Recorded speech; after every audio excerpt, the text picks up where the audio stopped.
Welcome to Culture Beasts. Man, back in the saddle again. That's how all of our podcasts start. I know, because we do them 6 months at a time. That's true. No, this time it was a nice hiatus. Yes. Mildly unintentional.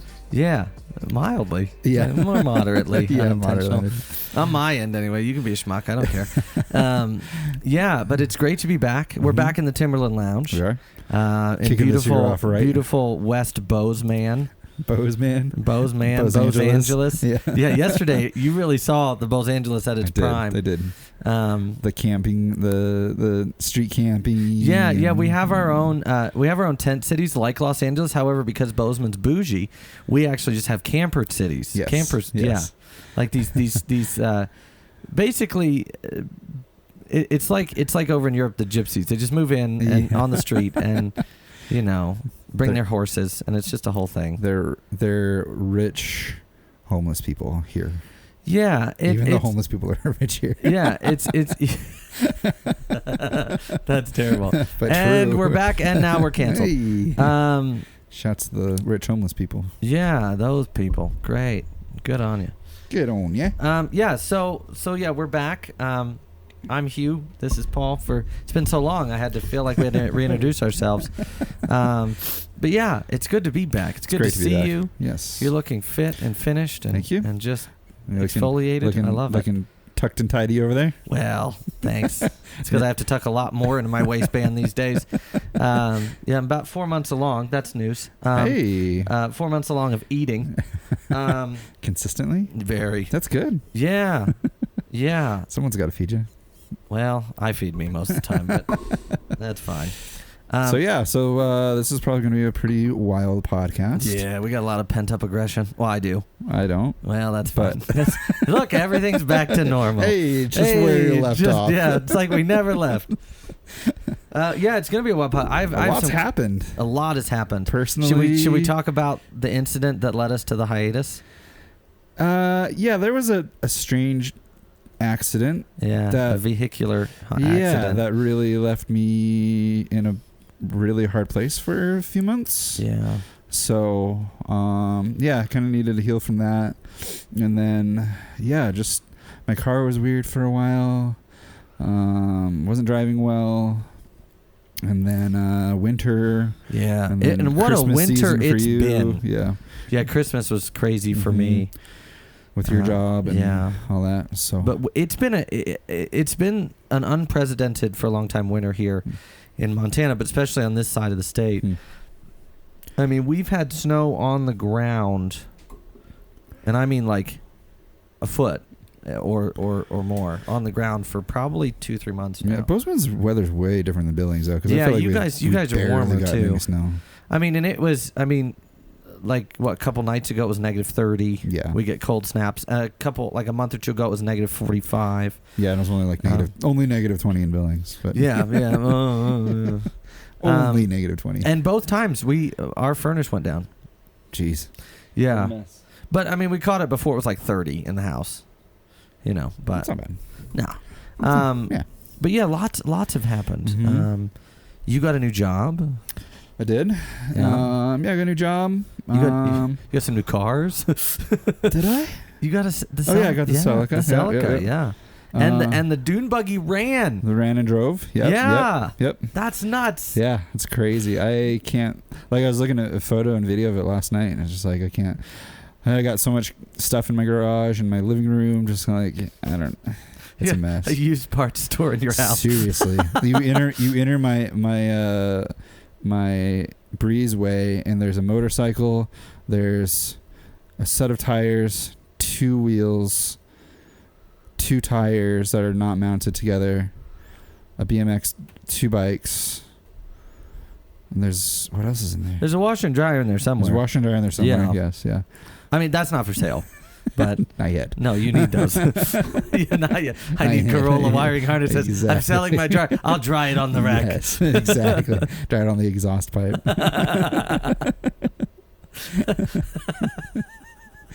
Just heat it up. Vroom vroom, bitches. No. And you? property managing. That was a whirlwind over the holidays. This is your first full year. Yeah. Yep. Yeah. And last year's first full year. Yeah. And it was insane. I mean, our office looked like your house. Literally the desk and like a cutout to the key box and a cutout to the office upstairs. The rest of it was just boxes from floor to ceiling from people, because they sent all their Christmas gifts and all that stuff. Oh. And a lot of clients are in right now. Ski season is at the peak. It's been the best skiing in 10 years. Like, right. It's crazy. But I'm settled into it, Mm-hmm. and it's good. It's good. I had surgery. Yep. I had my nasal passages rebuilt. I had a septum rhinoplasty, I think is what that's called. It's still crooked and I'm still gorgeous, but you should breathe better. I can breathe. Yeah, I'm starting to be able to breathe better.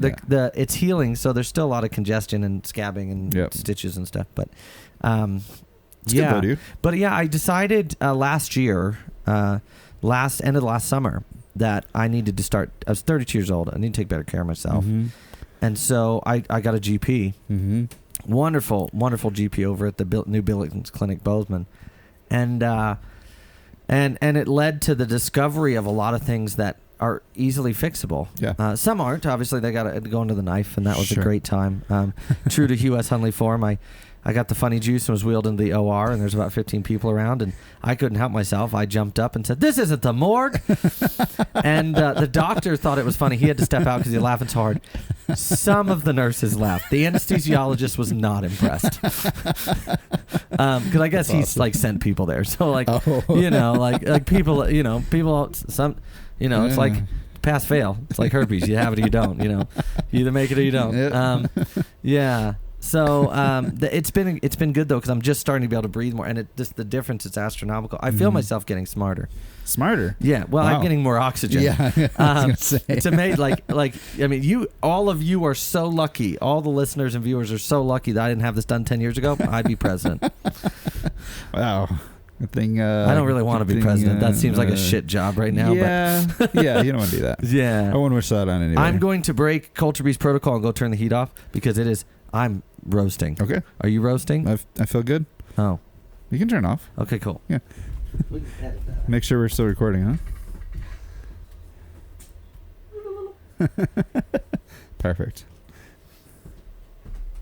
It's just that blows right on me. Yeah. Okay, but yes. So let's get this road on the show. Road showing. Oh man, where do you even start? Coffee. Yeah, we can start Can we start with coffee? Yeah. So this is Treeline. What is it? The bee's knees? Is that what it is? Yeah. It's a Nicaraguan. Listen to me. It's a Nicaraguan. That's literally the only thing. You just wanted to say Nicaraguan. I do. Because you like to say Nicaraguan. I love You say it with such Nicaraguan. vibrato. Bravado? Listen, I knew this word before you started. Bravado, not vibrato. Vibrato is when you sing and it goes boop, boop, boop, boop, boop, boop, boop. That's vibrato. Same thing. No, that's wrong. That's like, this is almost as bad as the risotto incident. Yeah, those baristas over there pouring risottos, and the look on your face between the humor and the contempt for what I had just said was great. And then the visual kicked in, and we both lost it. I mean, that was the only time the podcast was, I think, truly derailed. Yeah, for totally more than like a couple minutes. Totally off the rails. Yeah, no, 10 minutes. It took me a minute to recover. Vibrato. So good. Bravado. I was like having trouble saying. I was like, wait a minute, what? It's like stop it. It's like when you introduce like your best friend, and they're like, "This is oh my gosh, I've known you for my whole life. Why don't I know your name now?" One of my favorite movies, Ocean's 11. The guy says, I know we all go way back to the guy at the thing with the place, and I'll never forget it. And I just love that. Ooh, this actually you didn't. Okay. Thank you. It's pretty good. This is brought to you by the carafe of the Hundley Hofford House. Yeah, it's not bad. I didn't know how to brew it. Yeah, exactly. you didn't have your setup, So I just dumped a whole bunch of grinds in there and pressed play. It took me like 5 minutes to figure out how to turn on your coffee maker. There isn't an on button. You just have to hit what type of brew you want. And I then realized it will that. Start on. What do you usually brew it on? Classic or whatever it is? Yeah, because I'll most of the time, and I'll do a more concentrated batch. I'll do the bold, and then I'll do like the half carafe. Oh. Or you can actually, a little thing comes down. You can actually set a cup there and just do one at a time. Oh, interesting. Yeah. So class, cause during the week, it's to wake me up. It's not for anything else. Yeah. It's to warm me up and wake me up. To make you friendly. Yeah. Yes. Lots of friendliness. A friendly device. It's a whole lot lighter than I would anticipate, but wow. Yeah, that's not what I expected, but I don't mind it. Yeah. I think this would be a really good cold brew candidate. Mm-hmm. I've had Let it sit more and I've had it as a pour over, and it's pretty darn good as pour over. Okay. Yep. So I was kind of dogging on Treeline a few years ago. Mm-hmm. Had an Americano from him that I could not finish, which is blows my mind. Yeah, because I can finish. I mean, I can drink Folgers and fine, but I could not drink that. I mean, it takes a lot for me to drink Folgers. Like, don't get me wrong. I was about to say, I don't know. I don't know. A whole bunch of cream and sugar, I can drink it. Well, a whole bunch of cream and sugar, I drink just about everything. If I turned it into a completely different beverage, I could drink Folgers. I've actually, if we could turn it into tea, that'd be great. Because as coffee, this is shit. Yeah. But so I tried. There's a new coffee shop in Billings called Maple Moose. I tried the. Where is that?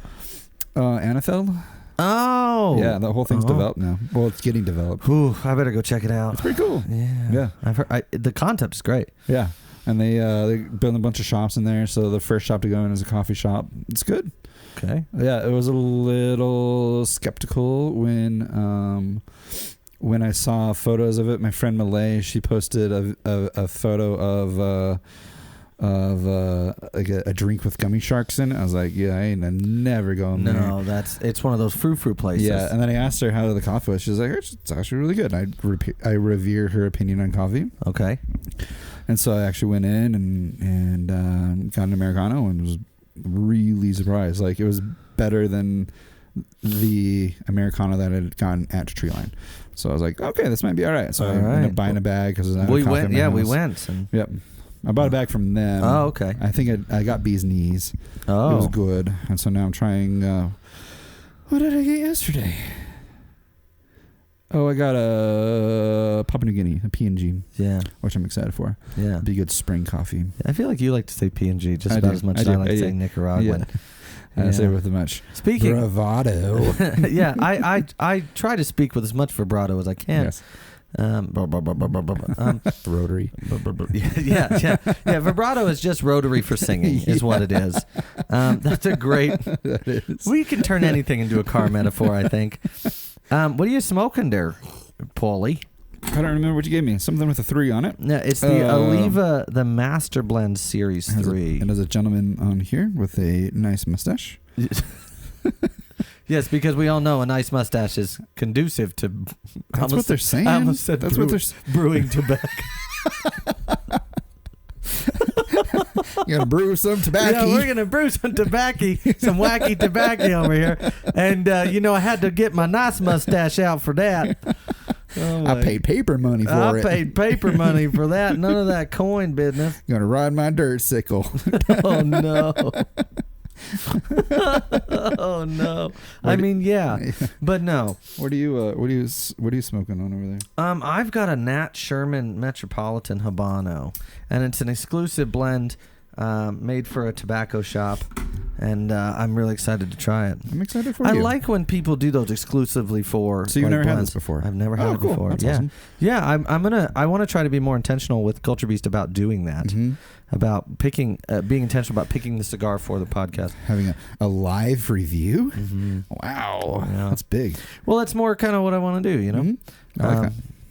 Yeah, so I think this is a good lighty sippy time. Lighty sippy time. We need a lighty sippy time theme song. Oh, yeah. Yeah. like the Benny Hill song. I'm gonna find a sound just for this. Yeah, it's Ooh, called. I like It's actually called. The original Benny Hill song is called Yakety Sax. It's done by a guy named Boots Randolph. He was a hell of a saxophone player, and I actually, I was like 11 or 12 at the time. I got to play with him. Really? Yeah, well, he was a cool. good friend of a gentleman in my dad's church, and I was playing saxophone at the time. And Boots was the man. It's called Yakety Sax. It's really ridiculous. It sounds. It is. No, it is. It's even the name. Yeah, no, it's ridiculous. But there was an older comedy show in Britain that's called Benny Hill, and it's really funny. And that was the theme song. Dude, this feels awesome. It does. It is a good. You think that's good? Wait till you smoke it. It just feels good. I'm realizing I like cigars I have a full sensory experience with. I've noticed. Yeah, like the Rose of Sharon. Yeah. Like this it has a different feel holding it than what I felt before. That's good. And that is I've actually this might surprise you, but I've smoked them before. I know, but yeah, it's just good. Notice, it's just a nice notice the feel. It's a nice tight wrap. It's a very nice smooth wrapper, not a lot of oil. It is a little darker, but it's not a lot of oil. It's nice to hold, you know what I mean? I encourage you too, when you're looking at cigars, you can tell how well they treated the tobacco when they rolled it by the veins in the leaf. And if you can see the smaller the veins you can see, I always think it's just they treated the tobacco a little bit better, personally. And I don't know if that's a scientific deal at all, but it makes me feel good. Preference. Yeah. Insert the theme song. Theme music.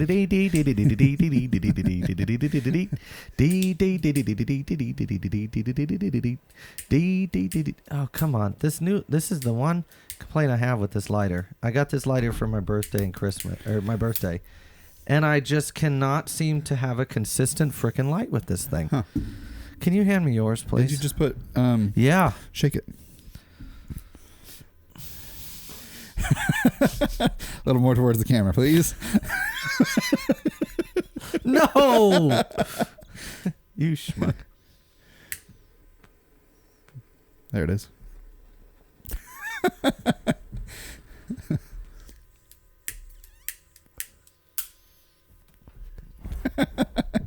Shake it like a Polaroid. I've noticed when I fill my Well, that'll just have to do. I've noticed You when I bastard. fill mine, like, because you're putting more air in it, right? Well, I think it needs to be bled. Is what it is. There's an air bubble in there. Yep.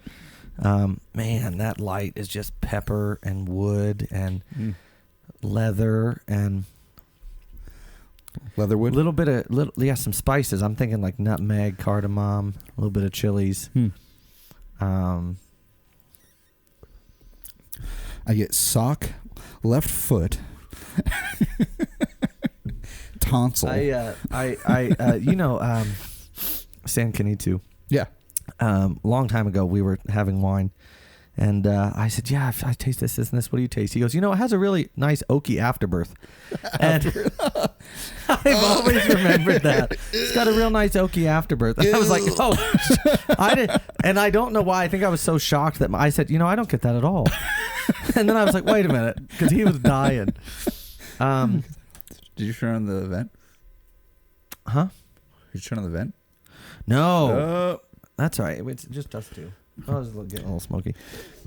Nice haze. I had 2 jobs. It's all right, dude. You're doing good.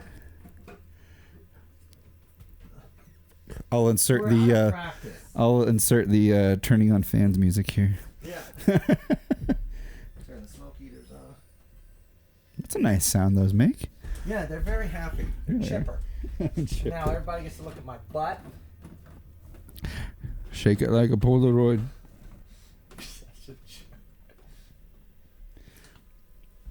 Yeah, actually, campers are really, like something like this, it's really uniquely qualified to be a cigar lounge.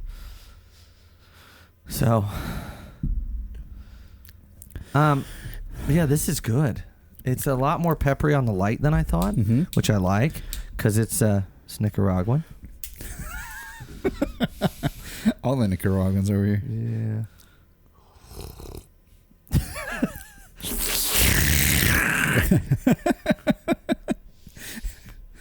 Man, we got a lot to talk about, though. Yeah. Do you want to start or you want me to start? I don't even know where to start. I can start. Okay. All right. I want to talk about the new Forza Motorsport. Ooh. Yeah, it's coming. Should we talk about the existing Forza? Yeah, we talked about Horizon 5. We haven't talked I about guess it we're yet. going to talk about both. Yeah, Forza. Period. As a whole. Yeah. What are they doing? So, and we'll start with Horizon 5. They're Yes. about to, March 29th, they're releasing the Rally DLC. Adventure. Yeah, the the downloadable content. Yep. I like you said, they're only adding one actual rally car. Yep. It really chaps my lips.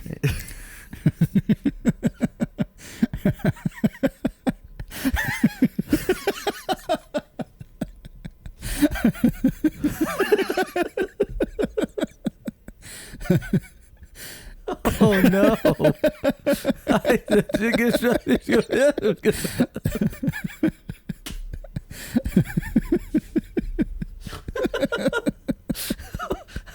I was not expecting that. I think I just reset you. I did. I glitched. I literally did. You hear the sentence I tried to say, and it was just like, oh my god! Never say that again.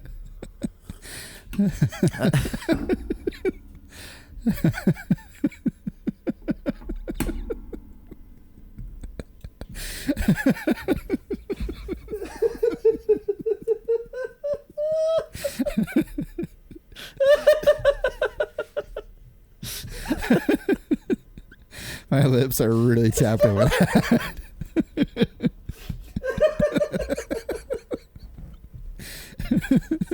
Okay, we can't start like this. Oh, Lord have mercy. Anyways, they suck. Yeah.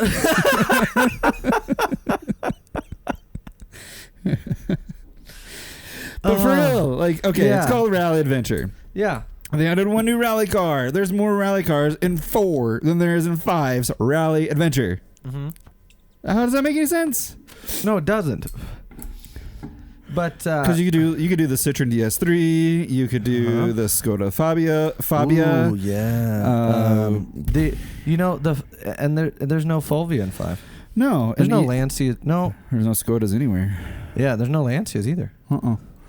Which is very strange. Yeah, you would think like it's frickin' Mexico. Yeah, and it's called and I didn't even mean that in a bad way. Rally Adventure. And here's one. I mean, don't get me wrong. Like, out of all the cars that I would want to drive, it'd be the Ford Focus, which I actually drive. But also, like, there are certain rally cars I feel like you have to include. Mm-hmm. The Quattro. The Fulvia. The Type 037. Peugeot 206. The Peugeot 206. Oh, yeah, great car. They have one of those, though. Yeah. But, like, the Delta Integrale. The old Escort, you know. I mean, and they don't have them, right? And that's drives me freaking crazy. You done messed up, Forza, Microsoft. Not anymore. Yeah, Microsoft is. I think they're pulling out of all the Forza stuff. From what I heard. Really? Mm-hmm. That's news to me. Yep. Well, I know that. A bunch of the developers I have an article left. up about it. Yeah, well, everybody leaving. Yeah, I think 6 of the developers left. The main guy left. They started their own studio. Yeah. So because Xbox and Bethesda's is the developers right now. But Bethesda, I mean, they're one of the powerhouses. I mean, they do Fallout. They do Elder Scroll. What's that? The one that everybody plays, Skyrim. Okay. But yeah, so I mean, they know how to develop a game, but I didn't know that Microsoft was kind of pulling back on that. My other issue, and we've talked about this about Horizon 5 before, is I feel like the dynamics. I feel like they cut some corners with this game. The driving dynamics are everything feels the same. I've also noticed, like, in some of the graphics, like especially if you look at the wheels. Yeah. In 4, you see the depth of the wheels. Yep. And in 5, you don't. There's no depth. It just looks like a sticker that's been shaded. Some of them do. If you do like a Liberty Walk kit or Rocket Bunny, then it gives you a little bit more concave wheel. But it really is. I mean, it's just. Yeah, I think that they need to take lessons from 3 and 4. And well, 2, 3, and 4 were great. Yeah. 2 was always had a special place in my heart. The one in Italy. Mm-hmm. But yeah, so I feel like there's a lot of corners cut, and I hope that they learn from that. But it sounds like, I mean, they pulled all of Forza Motorsport because they got up to 7. Mm-hmm. They pulled all of Forza Motorsport off the store, the online store. Because they want to reboot it. Yeah. And it is Forza Motorsport. Period. And it gives me hope because I mean, Gran Turismo 7 got Game of the Year at the DICE Awards. Wow. Like, I mean, I don't remember the last time a racing game did that. Oh yeah, I guess out of all the games, like, yeah. And from what I understand, Gran Turismo has always been pushing the boundary of realism simulation. Yeah. And they've just gotten really good at it. Yeah, clearly. But for this, you know, I hope that Forza, you know, with the other motorsports, I hope they go more into that realism a little bit more. Yeah, I hope so too. It definitely. So I was thinking of building a rig this year. Yeah, and then, simulation decided rig to allocate my funds to actual cars. Yeah. But I think this next year I probably will kind of piece together a rig of some sort. I'm really curious to see how that will help me as like an actual driver, you know, if it'll help me on track or not. Yeah, it probably will. I would hope so, because I can already just playing Forza. I can already see some driving. Lighter, please? Yeah, I can already see some characteristics from Forza that I can take into like actual driving, which is interesting. Yeah, like making every supercar you own a rally car? Yes, exactly. But more specifically, like right when you get to the apex of the corner, like just throttling out, you know, especially with a front wheel drive car. Yep. So that's stuff that I've learned from memory from Forza. So I can only think that motorsport would help me be a better actual driver. Because that's going to be more driver focused. I wanted to give you some highlights of Forza Motorsport. Oh, okay.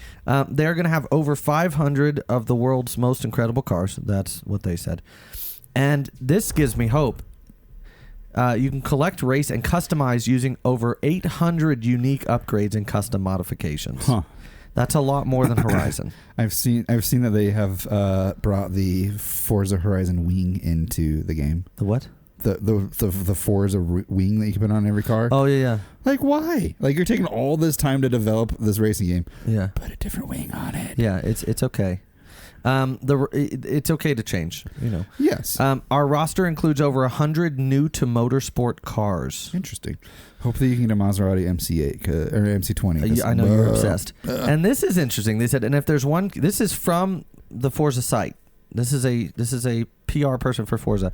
And if there's one key piece of feedback that we've heard countless times from the Forza community, it's that you want newer racing spec models and more of them. Ooh, yeah. Mm-hmm. Therefore, we're excited to deliver the most modern race cars we've ever featured in a Forza Motorsport game. Ooh, cool. Cars drive better in Forza Motorsport thanks to advancements we've made in our physics simulation. Oh, cool. These changes were inspired by player feedback. And I love that because you have to listen. Fans will tell you everything they want, you know, and we would know that if we had any. But we're building our materials and shaders from the ground up for a cutting-edge ray tracing experience, while our car paints are sourced using a spectrophotometer. I said it right. Hey. To give each paint coating a significantly more realistic light response. Oh, that's cool. Across colors, metal flake, and gloss levels. Yeah, they've really want to, and I mean, look at that. That looks like a real car. It looks like a real car. Yeah. Yeah, I mean, they have a snapshot of some of the cars. I mean, they're going to have the AMR1, the number 18 Aston Martin Racing Vantage. Nice. AMR1. Yeah. They're going to have the number 2 R18 e-tron Quattro race. They're going to have the Rotec Racing TT. They're going to have the R8 LMS. Ooh, cool. Yeah. The GT3, the Flying Lizard. Mm-hmm. They're gonna have. I mean, they've got a ton of GT cars, Grand Prix cars. They've got some, Formula One. I mean, it's just. I think Formula One. Cool. Yeah. And they have the new C8R Corvette racing car. Cool. They've got the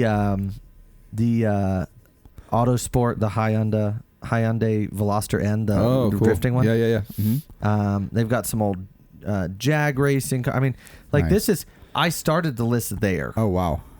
And that's a snapshot. Dang, and that's just a few of the cars. And more often than not, these are racing cars. Yeah. I mean, yeah, it's cool that they brought the Link & Co. Cyan into Forza 5. mm-hmm. I thought that was really cool. Yeah. Oh no, it's so great. Mm-hmm. They're listening, and they are. I mean, they overhauled the entire system. Mm-hmm. They overhauled. They talked about the physics. They talked about the cars.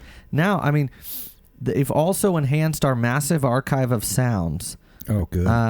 A legacy that spans 20 years of ongoing development, but they're using the latest technologies to bring our audio recordings up to the highest fidelity possible. Oh, good.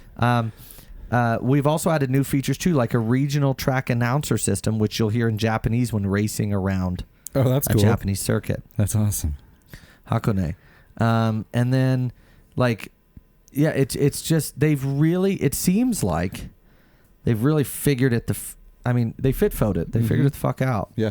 And if it is anything like this, what I'm seeing and what I'm reading, I think that it's going to give Gran Turismo a run for its money. Hopefully. Yeah. Yeah, I'm excited to see. I mean, I don't know if I'll ever play Gran Turismo because I would have to get a PS5. Yes, exactly. $500. Yep. Which I don't know. I mean, maybe. I mean, down the road. Yeah. Or just to get a PC, and you can run everything on it. Yeah, it would have to be a built PC to run something like that. Yep. The thing about the new consoles is that they are the top of the industry. I mean, they really are, and they're always getting better. And the problem with me is I dive deep into things. I know you do. And I just want to make it the best I possibly Gran can. Turismo would ruin your life. The way you are, and I love you, but it would ruin your life because it's so. The way they apply the paint in Gran Turismo affects your it is hyper realism. That's awesome.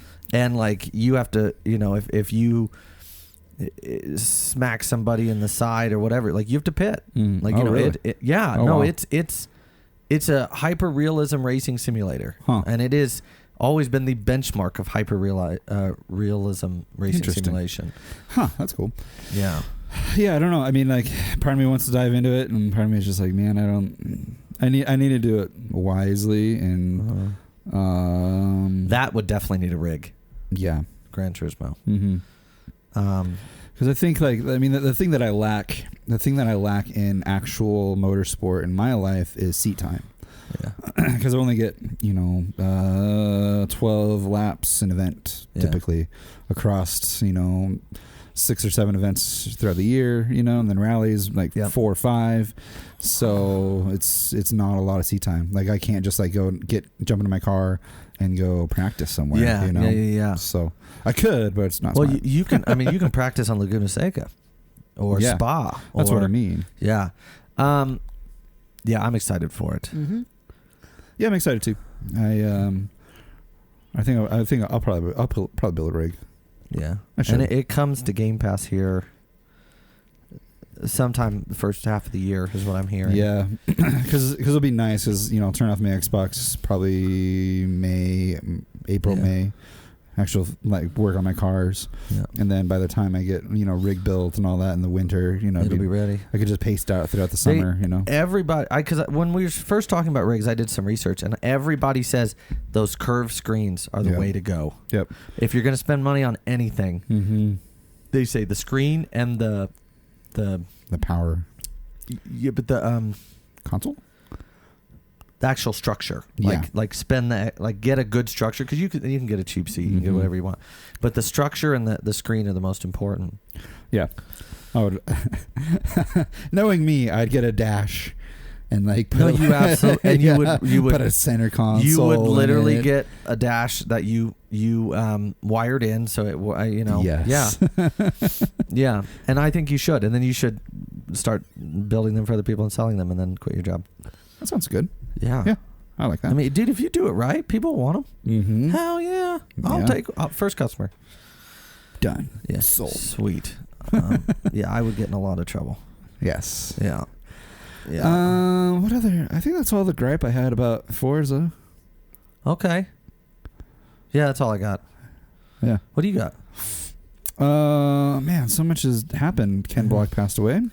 Rest in peace, Ken Block. Yeah, that was. I mean, I don't remember a bigger hit to the motorsport community in a while. Probably the last one was Colin McRae. Yeah, and before that, Schumacher's accident. Mm-hmm. Like but what? I've always had an issue, or I guess it's always affected me when people like that, like Michael Schumacher became a vegetable in a skiing accident. Right. Ken Block died in a snowmobiling accident. Like, yep. If I were a motorsport guy like that, I would want to go out. I'd pull a Jim Clark. I'd want to go out on the track in the car. Yeah. Do what I love. Yeah, I mean that's the hard thing about people that do motorsports is they typically come from an extreme background, extreme an athletic background. And Ken Block was extreme in everything he did. Yes, which is awesome. Yeah. But yeah, it sucks that most of the icons die in dumb ways. Yeah. Colin McRae died in a helicopter accident. Yeah. It bothers me. Yeah. But I mean, it also, I don't know, Ken Block's death really summed up what he did for the world and what he did for us as car enthusiasts. Yeah. Because for like 3 days on Instagram, it was all Ken Block from DC to Red Bull to Subaru, who you didn't even drive for anymore. I mean, Formula One drivers were tributing. Yeah. I think, and I loved. Did you see the Hoonigan tribute? Mm-hmm. What they wrote? Yeah. It was moving. Yeah. And you could tell they were hurting. Mm-hmm. I mean, they were hurting because they lost their buddy. It was Brian Scotto's best friend. Yeah. Best friend. Like, they started the Empire together, the Hoonigan together, Like, Brian got him into WRC. Yep. Like, he helped facilitate all that. Yeah. He helped facilitate all the Gymkhana stuff, the first Gymkhana stuff. Yeah. And everything since then. So they were like worked together every single day, So he knew him before his kids were born. Huge legacies. That's so. Yeah, I took it hard. Mm-hmm.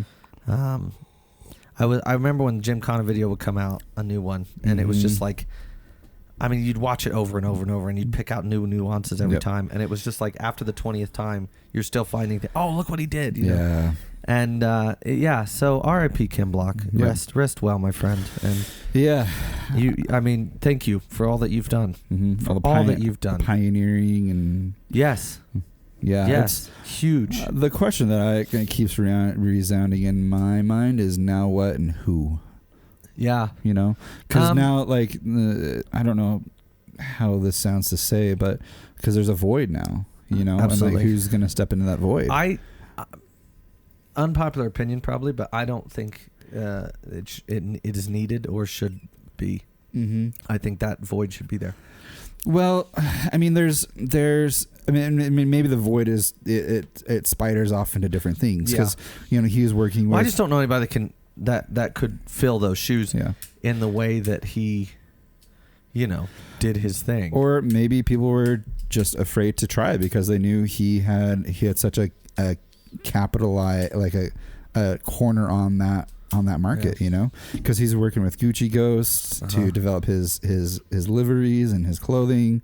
He'd choose a different artist every year to and just the cars themselves were pressed. I mean, they pressed against what we thought was possible. Exactly. Like the unicorn. Mm-hmm. What? Yeah. Like that. What's the little hatch that he raced in?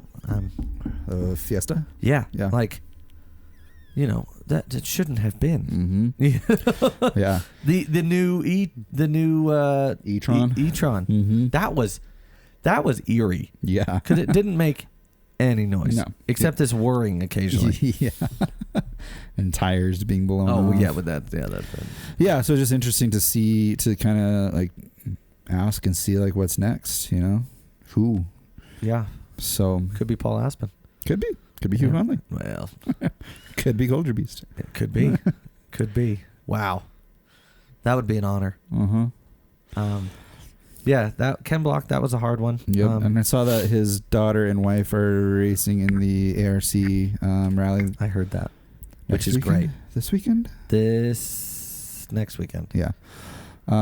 So that's cool. I mean, it's cool that I don't know. I'm curious to see how she develops as a driver, and probably content creator, Yeah.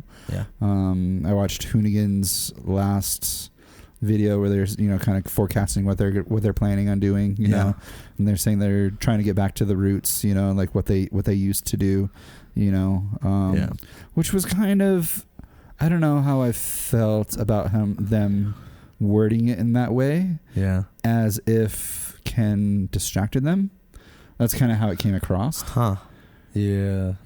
So I don't think they meant it that way, but that's kind of how it sounded almost, Yeah. Because like, we're gonna get back to the roots. We're gonna get back to doing the stuff that we really love to do, And I was like, did they really not like the stuff that they were doing, or like I don't know? Or maybe this was just a wake up call that, maybe we need to get back. Because I mean, their videos 2-3 years ago were arguably more fun than what they are now. Yeah. Like when they did more. I feel like more ridiculous stuff as a team. Mm-hmm. Like when they had that old Slayer Studios, just like that that small yard, and yeah, I don't know. It's gonna. I mean, it's gonna shift. Everything's gonna shift. Yeah. But yeah, I mean, even graduating into the conversation of motorsport, like motorsport is becoming such a more household thing, Exactly. Formula One, what Netflix has done for Formula One, whether you agree with what they're putting out or not, like it's still providing a conversation to people, because there is that contention if drive to thrive or something. Yeah. If it's healthy, and there's some F1 drivers that are like, I'm not even, I'm not going to participate in this. Yeah, there's been a lot of tumultuousness and turbulence in Formula One as of late. Which can we go there? Yeah.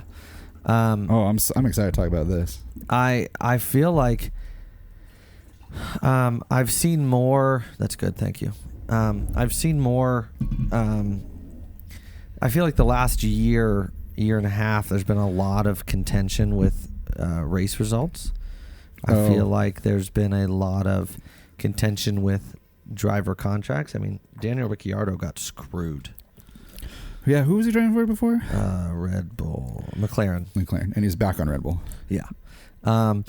Which he seems really and excited they literally about. he found out his contract was being renewed from Twitter. No.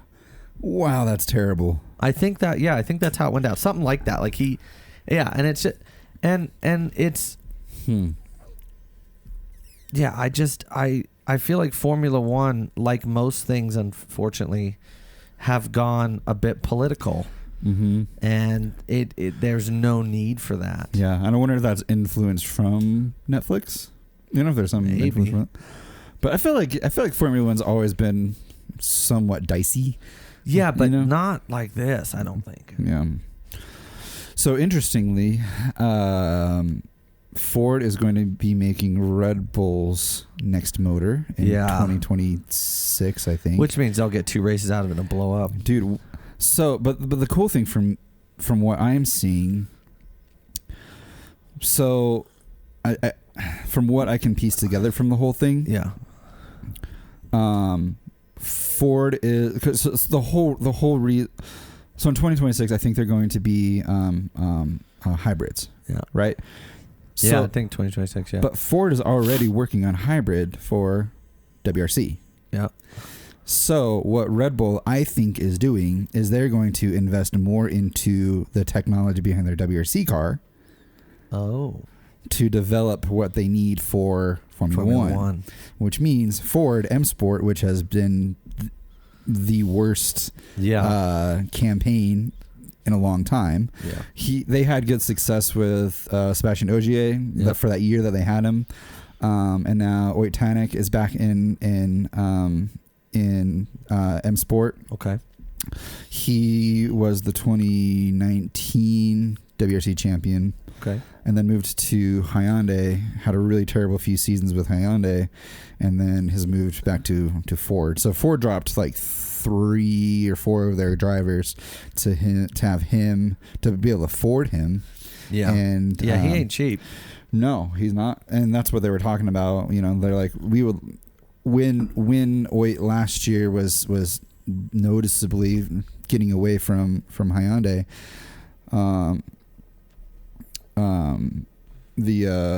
The team principal was just like, we would love to have him, but I don't know if we can afford him, you know. So they cut Gus Greensmith. He's a good example of knowing what you're worth. Exactly. Yeah, not settling. And you know, like Oyt has been like, it's going to take some time, you know, we're gonna have to develop this car. Yeah. He won. It's an investment. Yeah. And they're looking at it the right way. Mm-hmm. But he won the last rally in Sweden, which was really cool to see. Nice. But I'm really excited that I was excited to see this news from Ford investing, or Red Bull investing into Ford and vice versa, to see like what it's going to do for WRC. Yeah. And it's going to put Ford ahead of the rest of the developers because they're already working. Yeah. Red Bull's already working on this platform. It's interesting, you know? to think about that too, because, you know, it's that's a good way. That's an interesting way of looking at it. I don't know if, I mean, it all comes down to the engine, the car, and the driver, right? Mm-hmm. And then, you know, the stage is, I think, secondary to those three things. But I mean, the first year of hybrid and WRC, you saw a lot of issues. You know, like their hybrid power would go out. You know, like and this is one of the topics that I have to talk about is electric cars, because we've talked a lot about electric cars, and a lot has happened in 6 months. Yeah. But it is just like Red Bull to be like thinking so far ahead. Yeah. Like, how can we start working on this right now?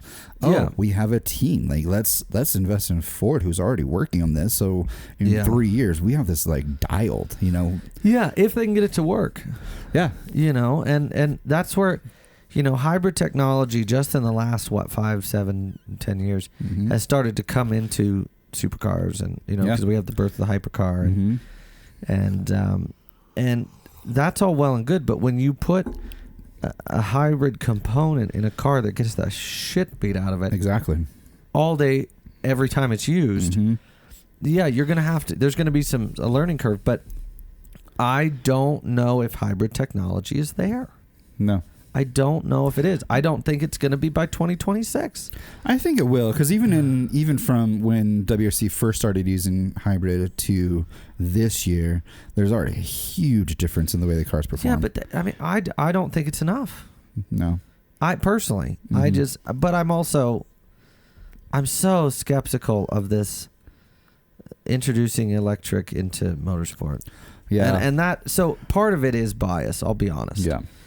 But I mean, also, so like skeptical. you and I have been talking for the last year, 2 years, like we just don't see the sustainability in electric. And now there's more and more people saying the same thing, you know? Yeah. So it's not just us, it's like global You have to manufacturers. make electricity. And it's not an infinite supply.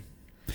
And Toyota's going super hard on, the hydrogen power. It's funny. They were hydrogen, then they switched, and then they're like, oh no, they're back into hydrogen. Big investments into it. Yeah, and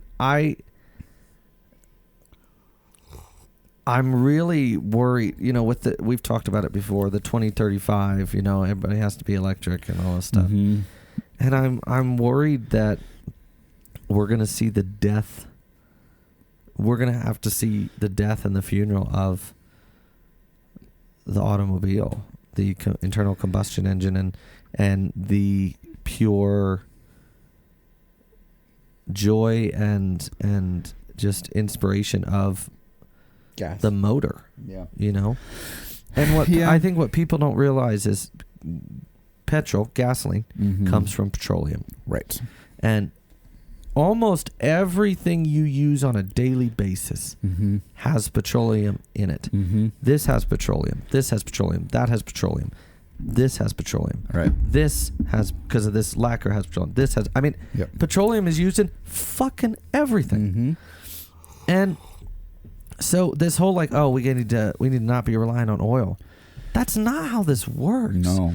And it's a great and I'm gonna get Hugh S. Hundley here for a minute. It's a fucking great campaign slogan. It is. Because and I say it as a campaign slogan because it's full of hollow promises, and it sounds good in a soundbite. Okay, it does. Yep. But there's no way to get completely off oil in the technological era that we're in. Exactly. And there's no way to completely switch over to electricity for transportation in the technological climate and technological era that we're in. Right. In 100 years, yeah. Sure. We're going to be discovering new alloys and new this and new everything. That's great. Yeah. But it's not going to happen. And I think putting all your eggs in this basket, and now 2035 at the EU, if you sell or produce a petrol engine, you get a fine. Forcing somebody into something that doesn't work is irresponsible. Absolutely. And it's stupid. And I rarely get political on Culture Beast, but I think it's so asinine. Oh, I totally agree. Absolutely. And it's not realistic. And I think I don't think politics anywhere has been based on realism for a while now. That's probably true. But I really do. I'm worried because if they try to take it away and it's not there, I mean, can you imagine if what that's going to do to gas prices and airline travel and now some of it, like electric trains. Yeah, it works. It's expensive to install, which is why we don't have it. Right. But I mean, it works. But that's based on a fixed system. Yep. How are you gonna do that with cars? Right. Yeah. There's no way. And they have these roadways that charge cars now. And that's where all become like and it's like big slot cars. Do you know how? Yeah. Basically, just make the country scale electrics. Yeah. That'll do it. Yeah. But like to think about having to replace every roadway in America, just in America. Yeah. It's a big place. There's a lot of roads. There's a whole lot of roads. Whole bunch. Yeah. There's roads GPS don't even know about. Yeah. Keep up, Google. But you know what I mean? Like how we're going to replace every road in America? No, you're not. And then that's trillions and trillions of dollars that we don't have. Yeah. And the afterthought is what happens when those cars are done. Like, it's much easier to recycle an engine than it is to recycle a battery. Yeah. And there's no way to properly store it to where it doesn't like burn forever. Well, not only that, or like, I mean, if those start to leak, I mean, when they start to leak, yeah, exactly, because they will, it's everything's due to decay, and that's just in the public. Think about motorsport. I mean, those, like, let's say somebody crashes and a battery catches on fire, they don't go out for days. Yeah, someone crashed. I can't remember who crashed the WRC car, but it just burned. It burned completely down. Richard Hammond wrecked that Rimac. It burned for 4 days. Jeez, 4 days. Yeah, crazy. Yeah, it's not good.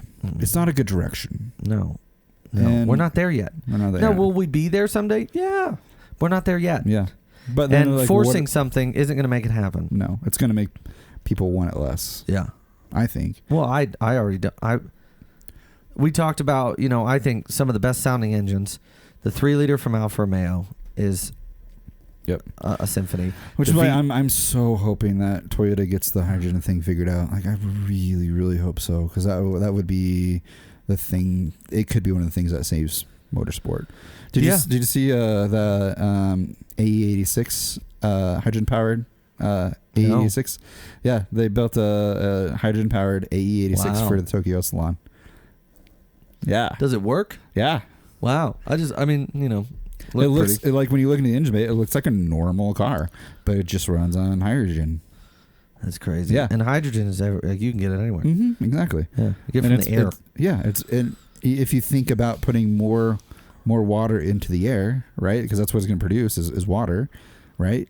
Like theoretically, the more water you're putting into the air, the better the ozone's going to be.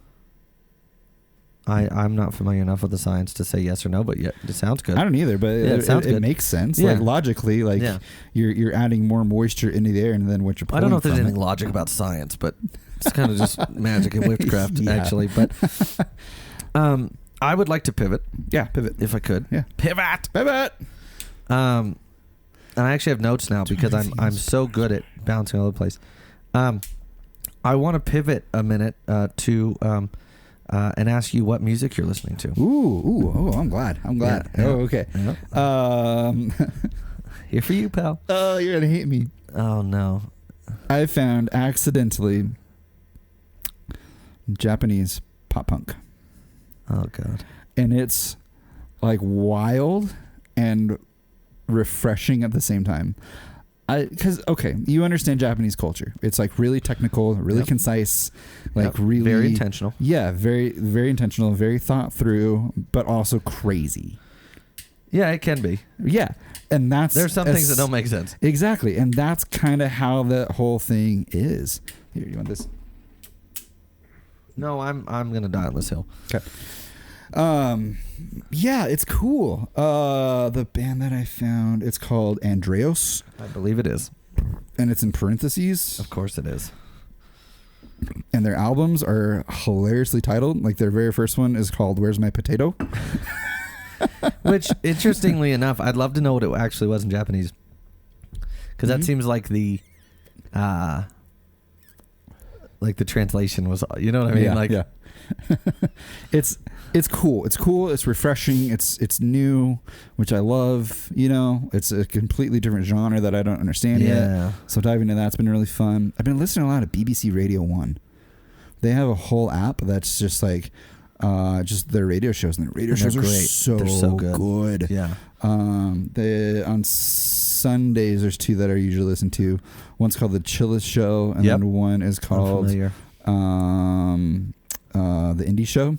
I haven't heard that. Which is all like indie punk rock, pop perfect rock. For you, yeah. But they're both just really, really fun shows. You know, really fun to listen to. And then there's DJ Target has a show almost every day. Which is good. I mean, there's some things that drive me crazy. Like there's like glass breaking, like cute sound that they play like every like 30 seconds when they're talking. Gosh.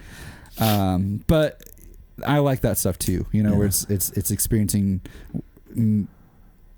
music and what's being offered in a completely different way. Because there's no media outlet here that's doing anything like that. You know, so no, Radio 1 is great. Yeah. I've occasionally gotten snippets of shows. Mm-hmm. But yeah, that's great. I might have to download that. Yeah, you should. What are you listening to? You're gonna laugh. I have dived back into like jazz. Cool. And big band. Yeah. But jazz more so in like the very intentional, like, you know, Miles Davis and you know, Johnny Coltrane and you know, some of those like Herb Alpert, some of those old school and I've been really I got a record player and got some vinyls back and out of storage, and I've been really I'm trying to be intentional about sitting down and listening to a whole album. Pouring myself a glass of something while I'm eating, whatever, just being very in the moment, no other distractions. Yeah. So Bomber has to lay down because he's very distracting. Yes, he is. Love that dog. He's very distracting. Yes. But yeah, so I kind of went the other way. I kind of went a little more old school. I've been listening to a lot of jazz this winter too, actually. I love jazz. There's a playlist called Fruit Jazz, which I've sounds heard of this. Yeah, it's really, really nice to listen to. I've also been diving into like classical symphonic like full symphonic orchestral composers. Mm-hmm. And I love it. Mm-hmm. And there's something that's calming about classical music for me. But yeah, it's weird because like I've also, because of some of the members in the lounge, that like Ethan and Pat, we have music nights here. Oh, cool. Either Sunday or Monday nights, we bring a record player in and just nice. share music. And I've really gotten into like the more like folky country, outlaw country, like Coulter Wall, Marcus King, that kind of, I call it folk country just because a lot of them tell a story, but it's more like that kind of grunge country, if you will. Grunge country? Well, it's like it's not normal country, but it's like not polished. It's almost like Western. I don't know how to explain it. It's not like polished like what new country is. Yeah, and I like it, and you get like Marcus King has this great voice, and he's uglier than sin. And then Coulter Wall is this this ranch kid. And his voice, he's like, my name is Bob Fudge. Like, it's just so, it comes from like his kneecaps. That's how deep his voice is. Like, it's so. Comes from his big toe. Yeah. And he has a song called Bob Fudge about this guy back in the late 1800s who lost most of his family to smallpox and Comanches. And he rides to Montana. And like it starts off, my name is Bob Fudge. I was born in Texas. And it ends, the last two lines are, my name is Bob Fudge. I died in Montana. Oh, wow.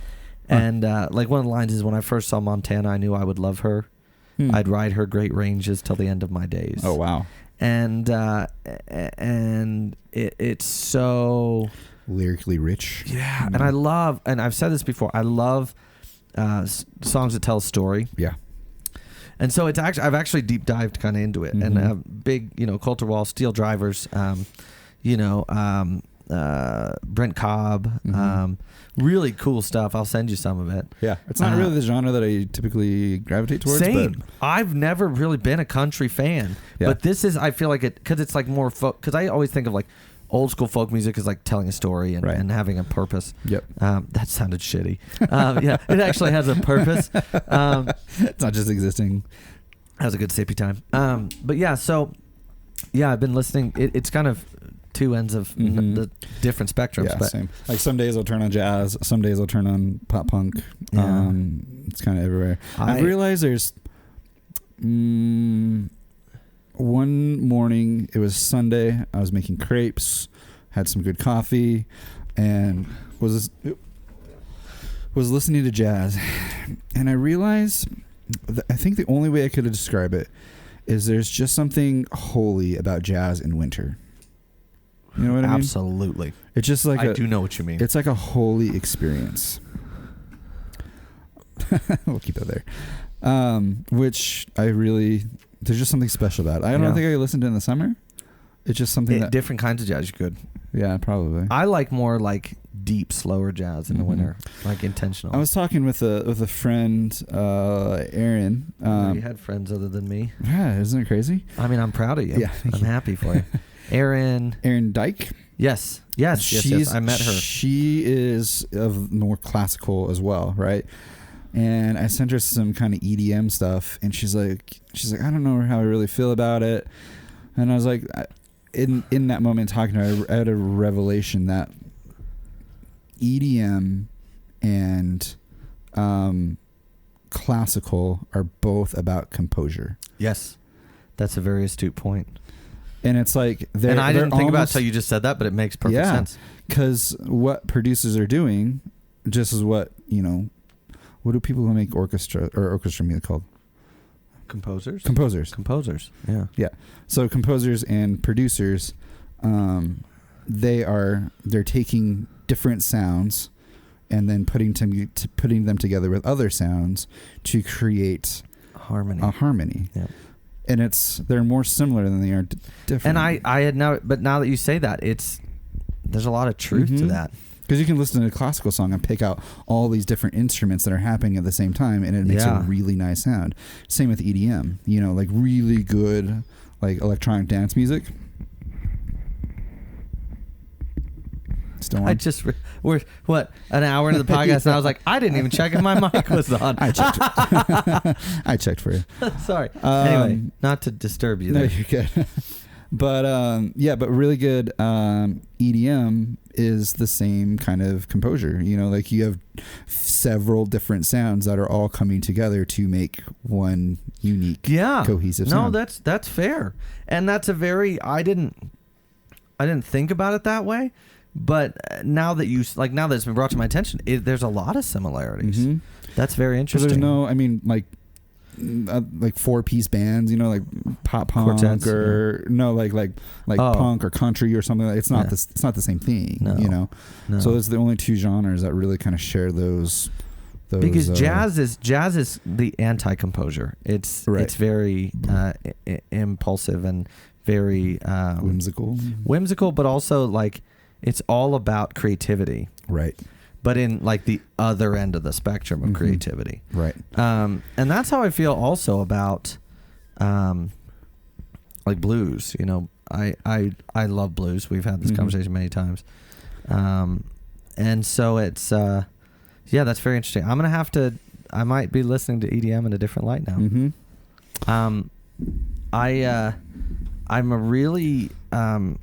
I'm really enjoying the intentional time I'm spending with records, with vinyls. Yeah, that's really cool. Because it requires you to be engaged, and I love that. Yeah, there's more of a intentionality to what you're listening to. You have to actually go physically change because there's no shuffle with a record. Yeah, you just have to just listen through it. Yeah, and I've found songs like one of my favorite albums of all time is Elton John's "Mad Men Across the Water," and I was given the album for Christmas by Ethan, friend Ethan, who I call Shitty Mongolian. Oh yeah, Shitty Mongolian. He'd love that I said that on a podcast. Yes. But I listened to and I've heard the album many times. I have it on my Spotify, but it's that and a bunch of other things in a playlist. And intentionally listening to that album, there's a lot of emotional songs on that album. And it really, I think it's one of the best examples of his work that showcases just how good of a duo he was with Bernie Taupin. Sure. Bernie would write the songs and then send them to Elton, and the music would just come to him. Interesting. And that's how they wrote their music. Sure. And it showcases just how intense and special that relationship is, and how in sync they are. Yeah. Wild. Wow. Time is wild, man. Bro. That's the other thing that happened. I went to a John Mayer concert. Yeah. At Pine Creek. And really? Nobody was higher than he was. And after the third song, he was philosophically high, as I call it. Yeah. He's so high he became a philosopher. Because after the third song, he said, he literally, into the mic, he goes, "Time is wild, man." And I was like, oh, we're high. We're at that level. And he was like, if you think of your life as 24 hours, when I wrote this album, I was at 10:38. And right now I'm at about noon. And I was like, somewhere in the deep of that, those chemicals. Yeah. Oh, very much. Sense. No, that was chemically induced philosophy. But yeah, that was very fun. That was interesting. Yeah, that's cool. Go ahead. I was going. So you know, Death Cab for Cutie. Yeah, I know of them. Wait, is it Death Cab? Death Cab for Cutie. Yep. Oh, I'm trying to think of the Death Cab. Am I thinking the right bands? So Postal Service and Death Cab for Cutie. Yeah, they're doing like a small tour throughout the U.S. Nice. They were gonna go to Denver. Okay. I was gonna buy tickets. Yeah. $400. Oh. I was like, more than most anything, I want to see them play through those albums, like their first albums. But spending $400, that's just the ticket. That's not even getting to Denver. Yeah, that's a bit ridiculous. I mean, I'm paying close to $200 to see Bonnie Raitt here in Bozeman, but it's Bonnie. But you're Raitt. not traveling. No, and it's Bonnie frickin' Raitt, who's one of my favorite musicians. Yeah. I did see St. Paul and the Broken Bones this summer as well. I'm so glad you got to see that. I am so too. Good. And actually, they're coming to Denver, I think, and some of us are going again. Nice. Because their shows are amazing. But it really was the first year that I got back into live music, and I'm so glad I did. It's been a long time since I've been to a show. I'm gonna see Jeff Dunham when he's here in April. Are you? Yeah. Adair's dad. It's his favorite thing. Nice. Walter, obviously the old grumpy curmudgeon, which is Adair's dad. I never got into Jeff Dunham. It was just kind of. I'm weird going for me. them, but it is also going to be funny.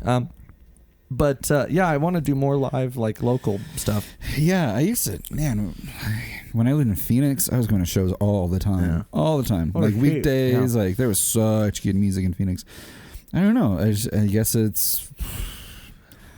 Maybe it's just because we don't get very many great bands that come through Montana. Oh, speaking of, this fall, I was in Big Sky. They do this Thursday concert in the park.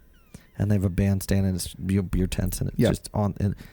And I just got off work. I went to have a beer with some friends, and I heard the first song. And I turned, and it was Pom Blanco, John Roberts and Pom Blanco. Oh no! Yeah, and I was like, "What are you doing here?" So I during their break, I went over and I said, "John," and he was like, "What are you doing?" Like, it was just cool. That's amazing. I'm gonna pivot again, if that's all right. Yeah. I'm sorry to pivot so much, but I love it. Things I want to talk about. We do in the old Culture Beast. Done a lot of articles, not old Culture Beast, but before we've done a lot of articles, and we've gone through like the times of old. Yeah. I'm gonna branch out, and I have been thinking about this because I've been watching a lot of Haggerty, The Next Best Thing, and I've realized that there are modern cars now that I think in 20, 30 years that are going to be collector's items. Yep. And there's three main ones that I want to get your opinion on. Okay. And I want to pose the question to you if you can think this fast on your feet. The first one, and I'm regrettably, because I just think it's a dinosaur, I think the Hellcat Challenger is going to be like the Camaros of old. People they want that Z28, 69 Z28. Yep. I think in 20, 30, 40 years, the Hellcat Challenger is going to be... We're going to see him cross the block at Barrett-Jackson, which I went to in October. Yes. It was amazing. Yes. I think that's going to be a collector's car. I think people are going to go... Because it's really the last... It's the swan song. It's the last hoorah, the last ride of the muscle car. Right. For now. Yep. The other one that I think is going to be a classic in 20, 30 years is the Focus RS.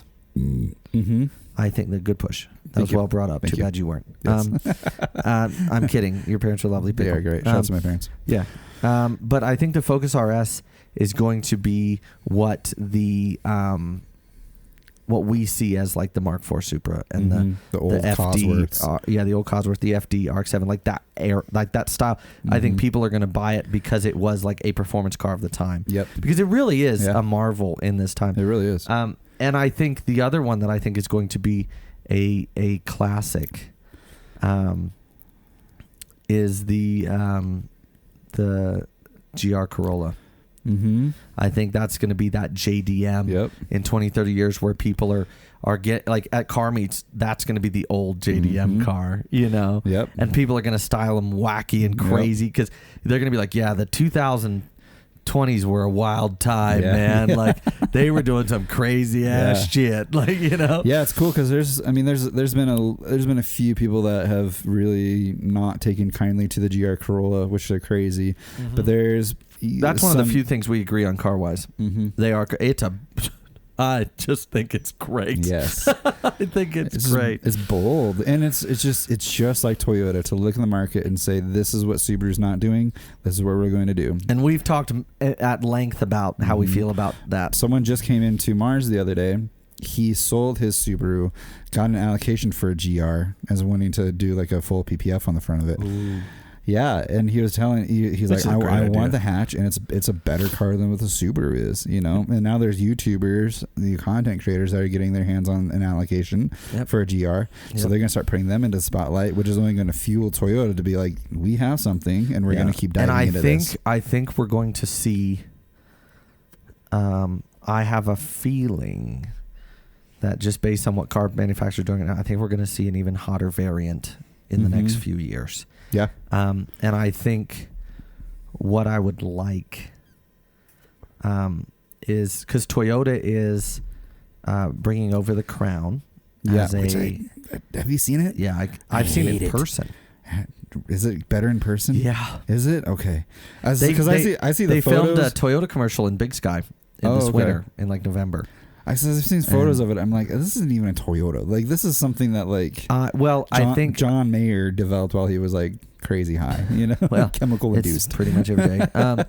No, but I think in real life it's because I think in the it's not a very photogenic car because the dimensions are weird in photos. Yeah. But in real life, it reminds me of like where you get this really nice luxury elite road car on like a more like SUV chassis to make it a little more. And it really I've once I saw it in person, I changed my mind. Yeah. Also, that was the day I started hating the new Tundra because I had to pull one out of the snow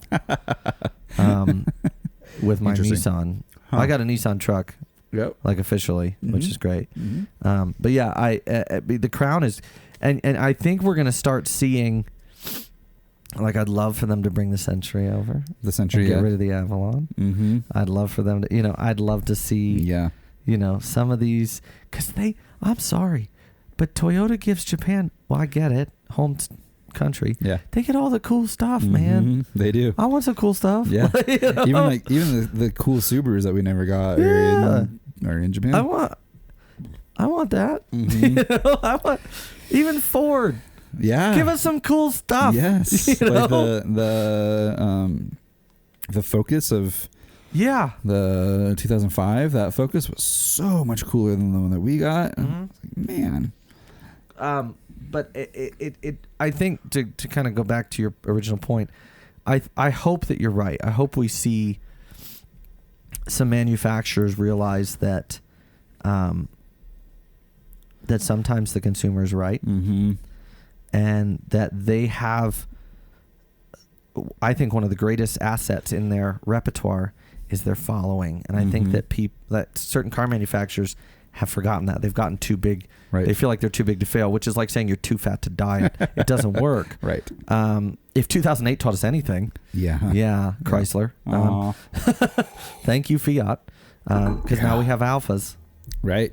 Yeah. And they're getting affordable. Yep, they are.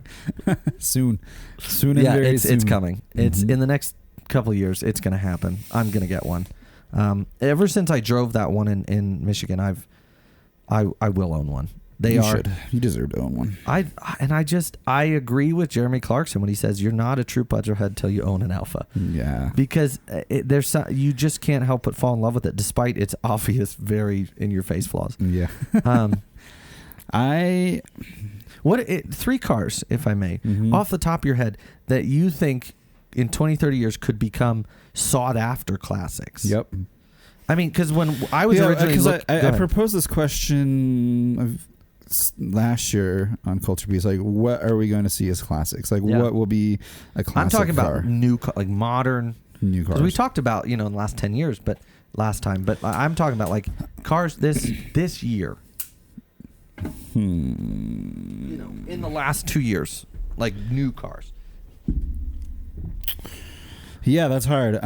Because I mean, there's just cars that you would never think would be a classic, like the Hellcat or the A86. Like nobody thought. And now, that'd be a you can't buy one for under $30,000. Yeah, at least. Even Broncos. I mean, Broncos were just like the Boxster. When I was first looking at buying a Boxster, they were $5,000 to $7,000. Right. Now those same examples with 130, 150,000 miles are $15,000, $20,000. Yeah. Yeah. Yeah. It's so. I would definitely say the Bronco. The Bronco will be a future classic. I agree. The Raptor. I think those are kind of like low hanging fruit. Those kind of obvious ones. Come on, you can do better than that. Though I will say the Broncos, you're probably 100% right. That's a good point. I'm trying to think of new cars that are coming out.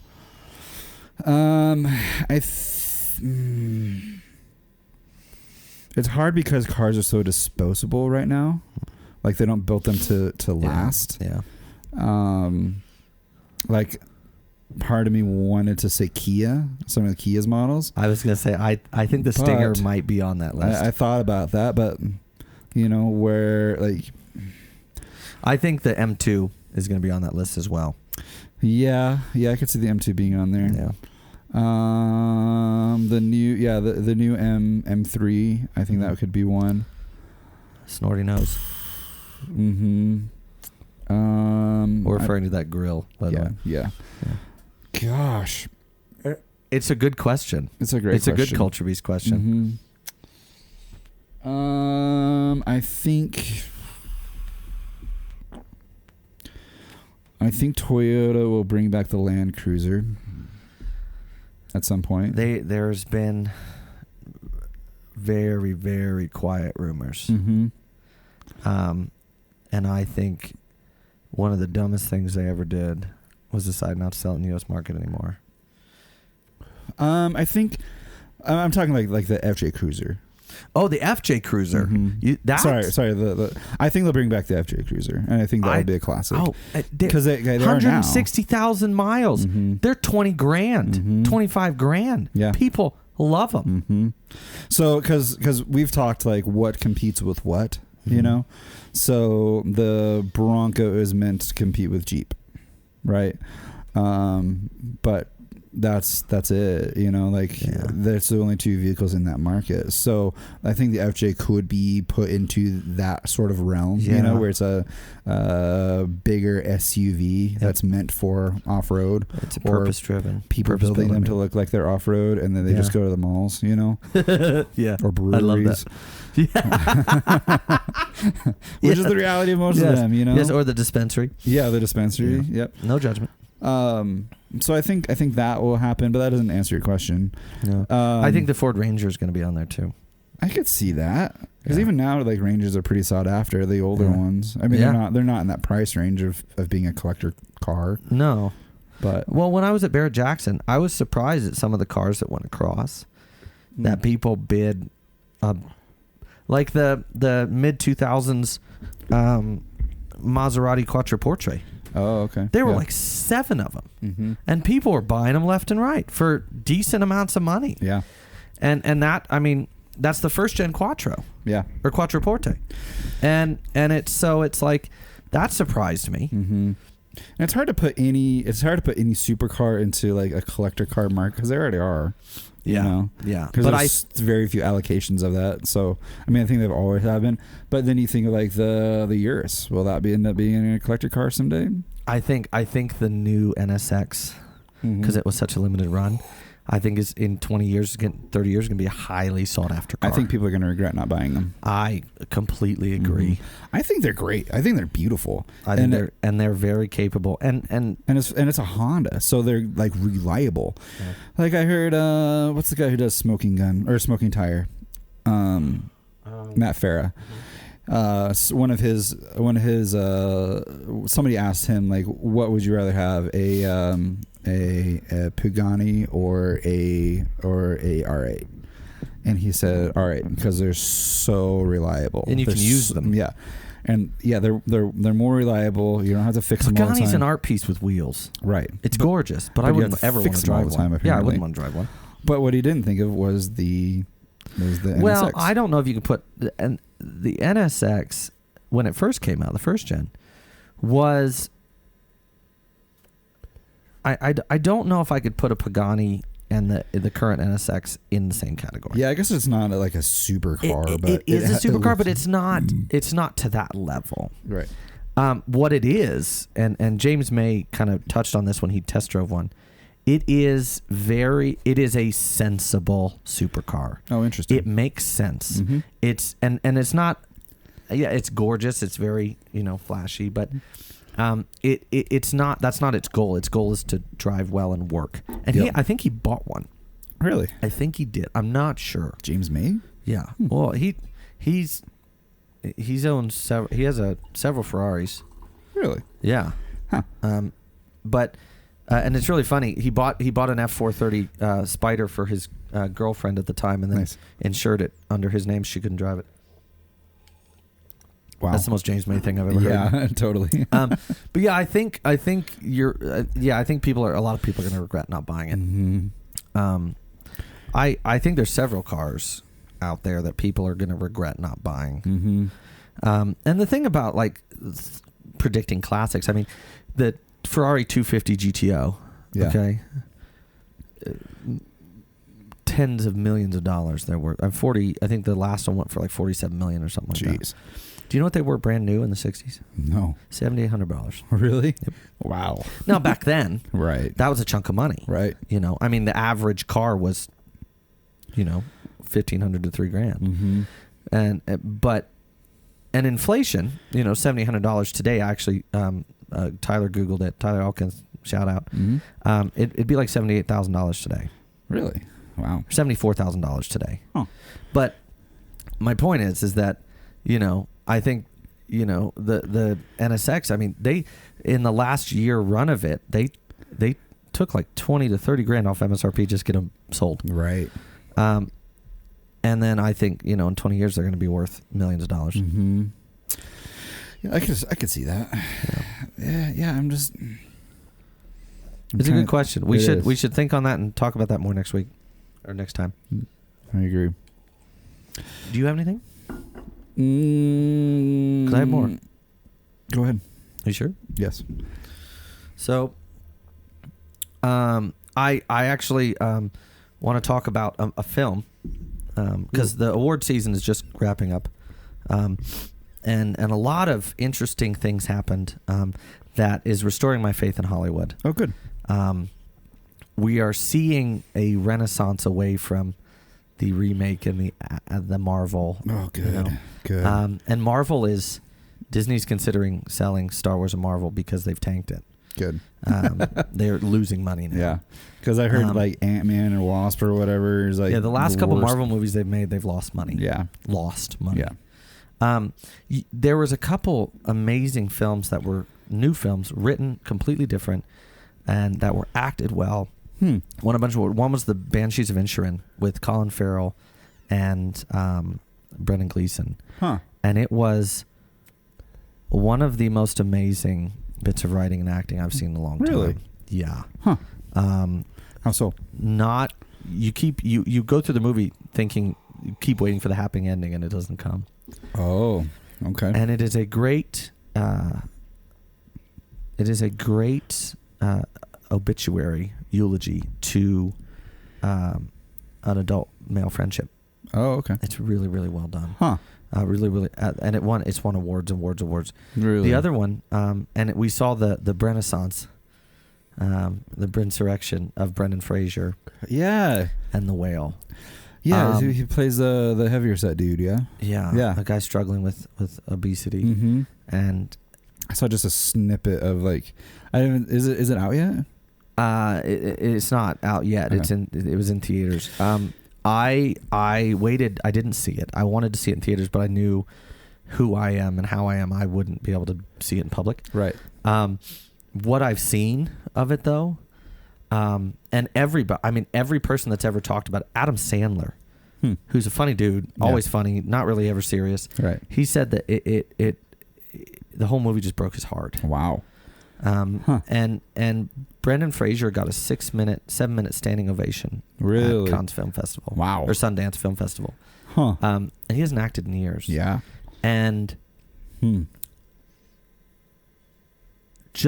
if you watch just the trailer, it's hard. It's gut wrenching. Really? I guess I don't know anything other than I saw something posted on like what he went through to film it because they had to make that suit for him and they made it 16 hours a day. They or something made crazy it like that. they wanted it to be as lifelike as possible, mimic how it would. It was really thought out, but we're seeing this amazing change in Hollywood. They're realizing that they can't just ride the coattails of remakes and Marvel. Which is really good to hear because that's the thing that's driven me away from and they're getting movies. away from back to studios and not the streaming services. Good.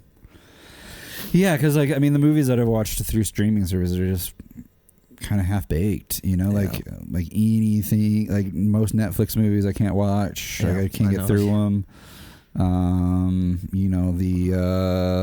Amazon movies aren't fantastic. I'm usually a smoking fool, but I keep setting it down and talking. It keeps going out. Yeah, that's good to hear because that's the thing that's really driven away from watching movies is all the remakes. You know, it's on HBO and one other streaming service. The Banshees of Inisherin. I would encourage you to watch it. Okay. It is quite possibly one of the more moving films I've ever seen, and it was so well done. Interesting. Can I have the lighter? Yeah. Sorry, I thought that was going to slide more. But yeah, I'm hoping to see more of things like that. One thing. Well, even Steven Spielberg came out with a new movie called The Fabelman, and it won awards. I mean, because it was different. It was about Hollywood. It was about how hard it is to freaking make a film. Oh, really? Do you know what? Here's culture-based conversation. Right? I love culture-based conversation. I love good conversation. Let me get this lit. Yeah, it's going to get lit. Hey, there he is.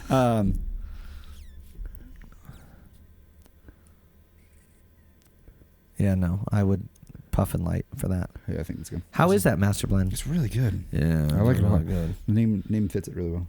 Yeah. Will I burn my hat? I mean, not if you do it right. There we go. Okay. Pause for dramatic effect. The series that I want to see that aren't being produced are telling the stories of the people who made the car scenes what it is.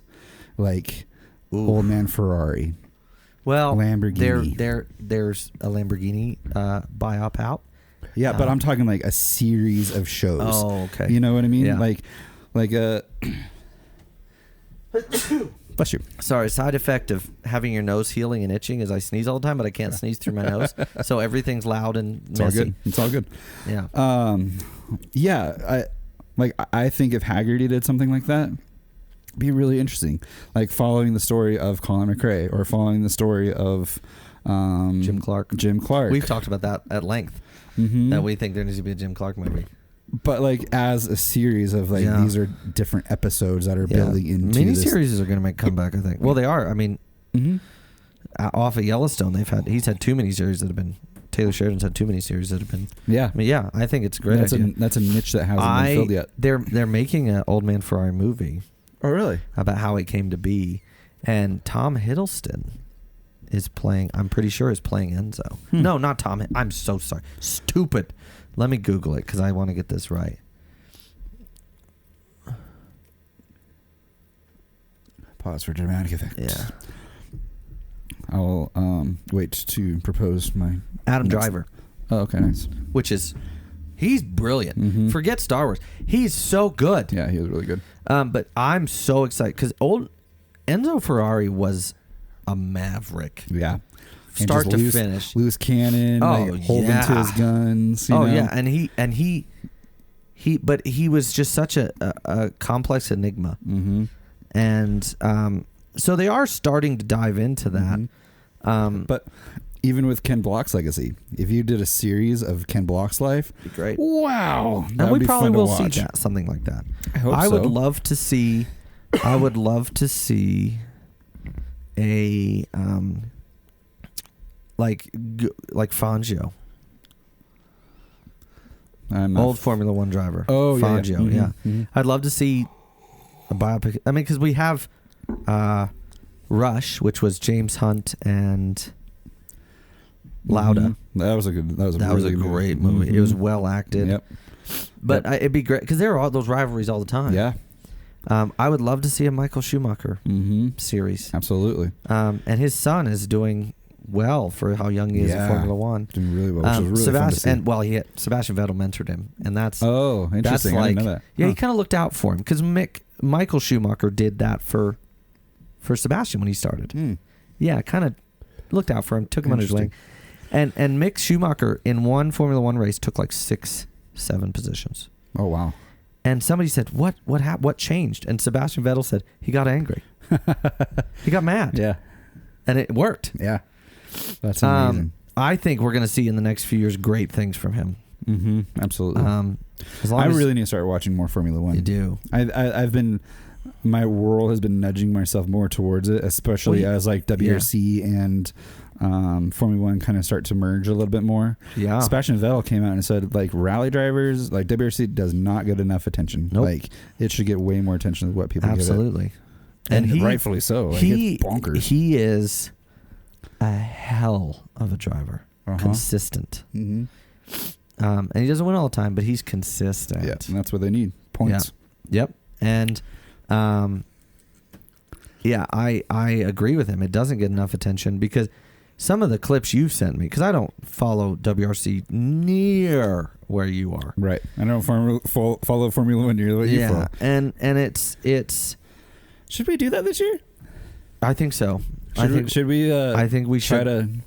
Yeah. I think we should step into each other's wheelhouse. I like that. I think that's, and then report on it. As I'm curious about Formula One. You're curious about WRC. Well, my point is some of the clips you've sent me are bonkers. Mm-hmm. And it's like it seems WRC seems like Formula One in a lot of regards to where like drivers are changing manufacturers are changing team principles, and it's all affecting it in different ways and nuances that are seem very subtle on the outside. If you don't know what's going on the inside, it's just huge. Like earthquakes, So yeah, actually, I would like to get. No, you just have to let me know when it starts. All that stuff. But okay. I will get into it. Yeah, and let me know when Formula One stuff happens. The cool thing I think about motorsport right now is I think it's coming. The strength is coming back of viewership and yeah. Ooh. I think it's coming back. Ooh. What? Go ahead. Culture Beast conversation. Oh yeah, you're not ready for this. We're back. Oh. You're not ready for this. Pins and needles I'm sitting on. So the FIA gets a lot of flack, right, for being like really stringent, really. Yeah, they're dumb. They are the single entity that has brought about the best cars we've ever seen. Think about all like the WRC cars that had to be made because they had to be a road going car that came from WRC or it came from DTM. Okay. I'm starting to pick this up. That's starting to track link. Here. Because they have these rules, like they have to have so many allocations. Yep. They have to have a road going car. It has to be this or that. Yep. It has to be the same engine, same chassis. Yep. And you can link every single car that we love back to FIA. Oh my God. Holy no. I'm starting to think about that. Holy shit. You can. I'll be damned. That's a good culture-based conversation. And now that it's not, you heard it here first. And now that FIA isn't as imposing on those rules, we're not seeing we're not seeing the exciting cars that we used to. Mind blown. I'll be dang. On that note, I think we have to leave that there. It's good to think about. It is, and I'm actually for next time I'm going to do some research on some of those cars and report back. I want to talk about electric cars. Yeah, let's do it. And on a high note. And then electrifying. Well, this is the second to last thing I'm going to talk about, and I'm going to be quick about this. Because we talk about a lot of electric cars and where they're at then. I want to talk about where they're at now. And we did kind of, but I want to just put a cap in that real quick.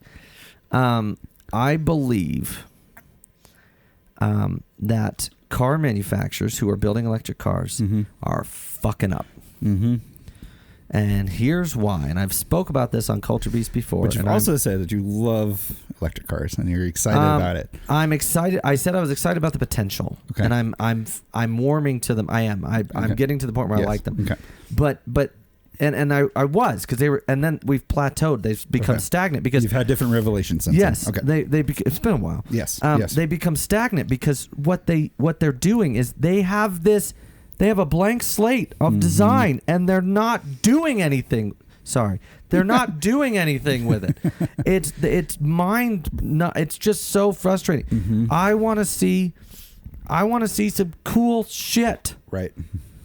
This is the first opportunity we've had to make things look like those crazy Hot Wheels cars, and nobody's doing it. Yep. It's bullshit. The Rivian, the Tesla, the Lucid, yeah. The other ones, they all look like fucking cars. Mm-hmm.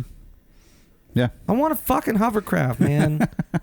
I do. I want a crazy ass car. Yeah. And I mean, that's what we talked about like a while ago, is like cars don't have to look the same anymore, because the standard configuration around a car was you have the engine in the front, the space in the rear. Yep. You have to have room for the drivetrain, the transaxle, the transmission, the gearing, all this stuff. Mm-hmm. You have to have cooling systems and the brakes and all of that. Mm-hmm. You have such an opportunity, and they're not taking it. Yep. My biggest gripe with the future of EV is nothing special. Everything's basically the same thing. Except it's quiet now. Okay, like you look at the beginning of cell phones, right? Of smartphones. Bag phone. Oh. Yeah. Got it. Of smartphones, right? Yeah. Because when Apple launched the original changed iPhone, everything, and then you started seeing Google get on board, and Samsung, and now it's essentially the same phone, just different operating systems, right? Yeah. No, they're all and you can get them in medium or large. Right. Exactly. That's it. Yeah. I mean, the new Samsung Note Plus is like a freaking tablet. Yeah. So what's going to be the difference between a Tesla and a Lucid? My point exactly. The interiors. Here's what right now it boils down to. 1, what company you have stock in. And 2, range. Yep. And capability. Yeah. The Rivian is a great example. I'm seeing a ton of them now. They all look like, you know what they look like? They look like if Hyundai had actually thought about designing that Santa Cruz better. That's all it is. That's all it is. Yeah. And they're having issues with it. Like, here's a great example. In cold temperatures up here in Big Sky, Rivians are becoming a bit more prominent. I just saw the SUV one the other day. Yeah. Because the LED headlights and taillights are so efficient, and so they use such a small amount of electricity, so you can have the range that you want. Yep. They're not like if I were to turn my car on after it's snowed and iced and everything, and I were to leave it on, the bulbs would warm up and melt the headlights. They're not doing it. Interesting. Yeah. Things like that. There's such an opportunity here. And they're not using it. And I think, honestly, I think their creative licenses should be taken away. You can produce the car. I'm going to tell you how it looks. Because you have such cool shit you can do. And Rivian, they just pack a bunch of cool stuff into their trucks. You have air on board. There's all these really cool things that Rivian has done. Yeah, I'm losing my likeness for the Rivian. Why? Because they're basic looking. Their range isn't what they said it was. They're having all these technological issues, and I honestly, now that I've seen both of them in person, I don't like them as much. Really? Yeah, I think they're not as cool. I've stood next to one. I just didn't. It was nothing special. Right. I want to see, like, Audi's doing that e-tron. Now they're doing an e-tron line, right? You can get the SUV, you can get the GT, you can get. My friend Michael traded in his Escalade for the e-tron GT. Interesting. The sedan. And I want to see. I want to see a ridiculous, crazy ass electric Audi car. I want to see a nutball car. I want to see, they have the opportunity, and it bothers me, and that's what I'm upset about. Yeah. The whole thing. I mean, the whole thing is worrisome in and of itself. Yeah. But I don't know. I want to see a DeLorean look-alike with a flux capacitor on the back, and that's the battery. You know what I mean? Like, do some cool shit. Do some cool stuff. You have the technology. You have the opportunity. Do it. You have the manufacturing capability. Yeah. And the cool, the Cybertruck broke that. That gave me hope, even though I thought it was butt ugly. It gave me hope. I'm like, okay, this is nuts, and it's electric, and it's great. And then, are they making it? No. It's interesting because it's the greatest marketing scheme in history. Which, besides like ShamWow. ShamWow. Tesla is ShamWow. Yeah. Someone brought up the point that you really can't trust Elon Musk. And I like kind of like thought about it quickly and realized, and they brought up the point, like when did the Cybertruck come out? Where have we seen the so many people paid the entry, but even the semis, there's like 2 companies that have a couple trucks. That was like 4 years ago that they announced that. The Roadster, we don't have a Roadster. There's all these things that he said, like, we are going to do these things, and then they don't.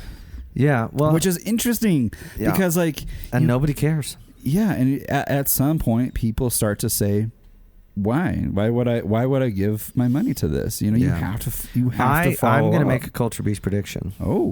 I think Elon Musk in 10, 15 years is not going to exist. I would agree with you on that. You can't ask people repeatedly to give them your money and then not give them what they paid for. And he's done that several times. I wouldn't. Like if Elon Musk came out and said he's going to make an SUV, a Tesla SUV that's not the Model X, right? More Rivian style. Would you have more faith that he's going to do it or no? No. If Audi said they were going to do it, I would have faith. Right. Because they do it. Yeah. Even if Lucid is like a brand new company. Yeah. You would think, they'll do it. Yep. But like anything that Elon says now is taken with a grain of salt. Yeah. Bullshit. It's bullshit. Which is very interesting to see that hard pivot. Yeah. So. Well, again, too big to fail. There's no such thing. No such thing. Rich Rebuilds on YouTube. He got famous for rebuilding Teslas, right? Yeah, putting V8s in them. Yeah, but taking like Teslas that were broken, and restoring them, fixing them, right? Not being able to get parts, kind of shining light on that whole thing. He did a 10-year review of his Tesla, his first Tesla that he got, and he took it off the road because there's too much to fix on it. Yep. There's you can't fix them. No. Well, and Elon's focus is pulled in so many different directions. Yes. And that just doesn't. You can't. You can't. It's not sustainable. So, in your opinion, who is doing electric cars the best right now? Ooh, that's a good question. Nobody. If there's a margin of somebody that's doing electric cars best right now, by 1%. Nobody. No, it's nobody. If I had to choose, gun against my head. Yes. Somebody had a gun against my head and said, "If you don't say when, I'll kill you." Yeah. I'd just die. I'd meet Jesus. It'd be great. If I had to choose, I'm trying to think of all that. I'm trying to group it all in my head. Can I answer? Yeah, what do you got? I would say Rivian from their R&D perspective. Yeah. Because they did a lot. And it's funny, they did all of their R&D and got it all dialed in before anybody even looked at them. And then Amazon bought them once they were done. Which is, Yep. Well, Amazon invested early into them. They did, but they didn't invest very much at first because they were skeptical. Yeah, it was. But then 40%? as it started to gain, and then they ended up buying out. They bought everything out wholeheartedly. Yep. If I had to choose, I think the best company that's consistent, that delivers on what they say, that produces a car that works, that is what they say it will be, is Polestar. Oh yeah, I could see that. I saw one. It's pretty cool. It's big. Yeah, the Polestar 2. That's what I've seen. It's big. I saw one in Big Sky. It's big. But I noticed what it was when I first saw it. Beautiful car. I think Polestar is really the only company that has top to bottom. I mean, for the to the point they can, has done what they said they were going to do. Having said that, I don't think anybody's doing it right. Yeah. And that's not just the design, hill I want to die on, but it's everything. I mean, we're starting to realize, everybody's like, we want more range. We want more range. We want more range. Mm-hmm. Nobody can do it. Right. Do you want to know the longest range of any electric car? 200 miles. No. Do you want to know what car it was? What is it? Mercedes. Really? Yeah, 1,000 miles. Wow. Yep. Oh, and yeah, they didn't think Those they are were going to that do it. Speedster or whatever. That Wasn't it? ESQQ or EQSS or whatever it is. The really swoopy one, right? Yes, Yeah. it's a Speedtail. Yeah, Speedtail. That's what I was thinking of. And this table's getting not as slippery. They're the only.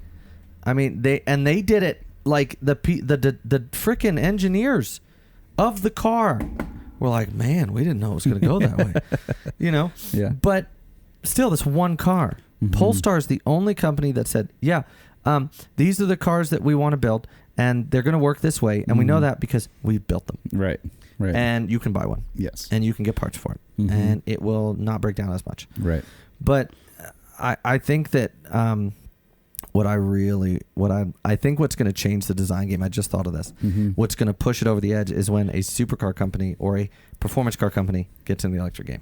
Mm-hmm. Can you imagine what Lamborghini would do? I mean, I can't imagine. I don't see. Now they basically said we're going to make V12s as long as we fucking want. Same with Ferrari. They're like, yeah, we're not going to. But what does it actually boil down to? Because it's just a battery, right? And drive manual. No, I'm talking about. I think that's what's going to change the design game. Oh, I think when because think about when the Countach came out. Mm-hmm. What bonkers? Yeah, bonkers. When the Miura came out. Mm-hmm. When the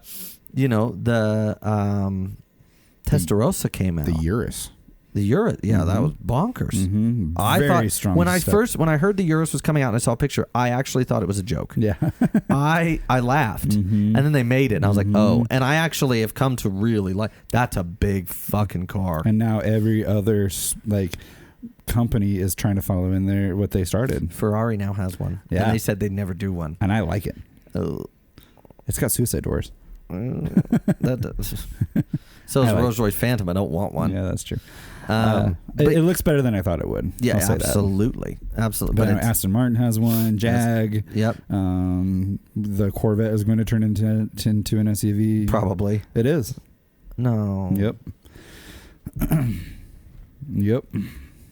I've seen some Mach-E's. I've seen some Mach-E's, man. The fish has turned into an SUV. That was a Culture Beast throwback. You have to go back and watch. Yeah. I'm just so I've lost faith, and I need it back. But I would like to see their take on an electric vehicle. I think one of the last companies that will get into the electric game hardcore will be Porsche. Yeah. I mean, Audi's into it. Why do they need to? Porsche's made the same freaking car in the same setup for 60 years, and it works. That is a great example. If it ain't broke, don't fix it. Haggerty has a new presenter. Gosh, I can't remember his name is. He's this British dude, really, really good presenter. But he drove a 911 in comparison to the electric Cayenne. Is that what it is? Yeah. Yeah. He did. He did a comparison between both, and it's a really, really thought through comparison. Good. But I mean, I haven't seen anybody else compare those cars yet, which is really kind of cool. Yeah, I don't. I don't know. I think we have so much farther to go than, and it's being the other thing that really grinds, that really, what did you say? Chaps your lips. Flutters my lips, or whatever you said. Chaps your lips. Chaps my lips. Yeah. the thing that really chaps my lips, both sets, is I only have one set, believe it or not. Yeah, no. You heard it here first, folks. Yeah, right. I'm actually a man. Well, I was gonna say something about chapped lips. Yeah, but what was I saying before that? I have no idea. I don't. Roll the playback. What was I saying? Porsche? No. Comparing Porsches. Yeah, but no. no memory of this. I don't remember what I was gonna say. What else did you want to bring up? You had one more other topic. I want to talk about Culture Beast. Yeah. It's this really cool podcast. If you don't know about it, and if you're watching it, joke's on you. You know about it. If you're gonna know. Yeah.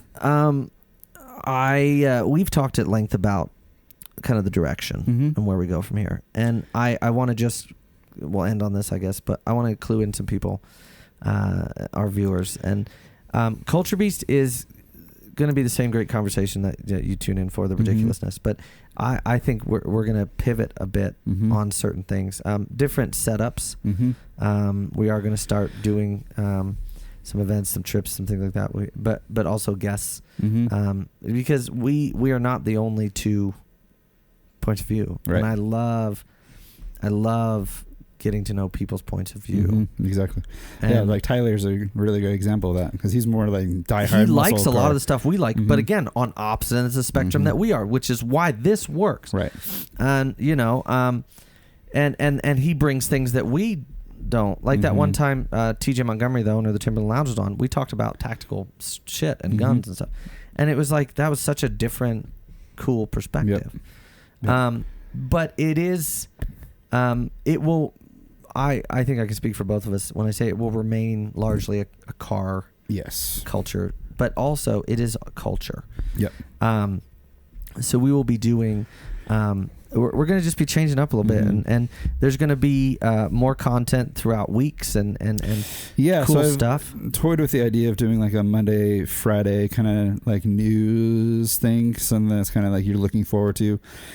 And Absolutely. like recaps on, because Monday you can kind of forecast for like what's coming up in the week and talk about the things that happened on the weekend. Absolutely. And on Fridays you can talk about what's coming up on the weekend and kind of recap what's going on throughout the week. Yep, little shorts. Little shorts. So I'm trying to figure out how to set up a space in my house to like work on that. And I have too. I've been kind of thinking about how that's going to look. Yeah. And I also, for me anyway, and I'd love for you to talk, because we talked about some of the things you wanted to do. Yeah. I'm going to start doing some culture articles, because I love to write, and I did one or two for not old culture people, but in the past. Yep.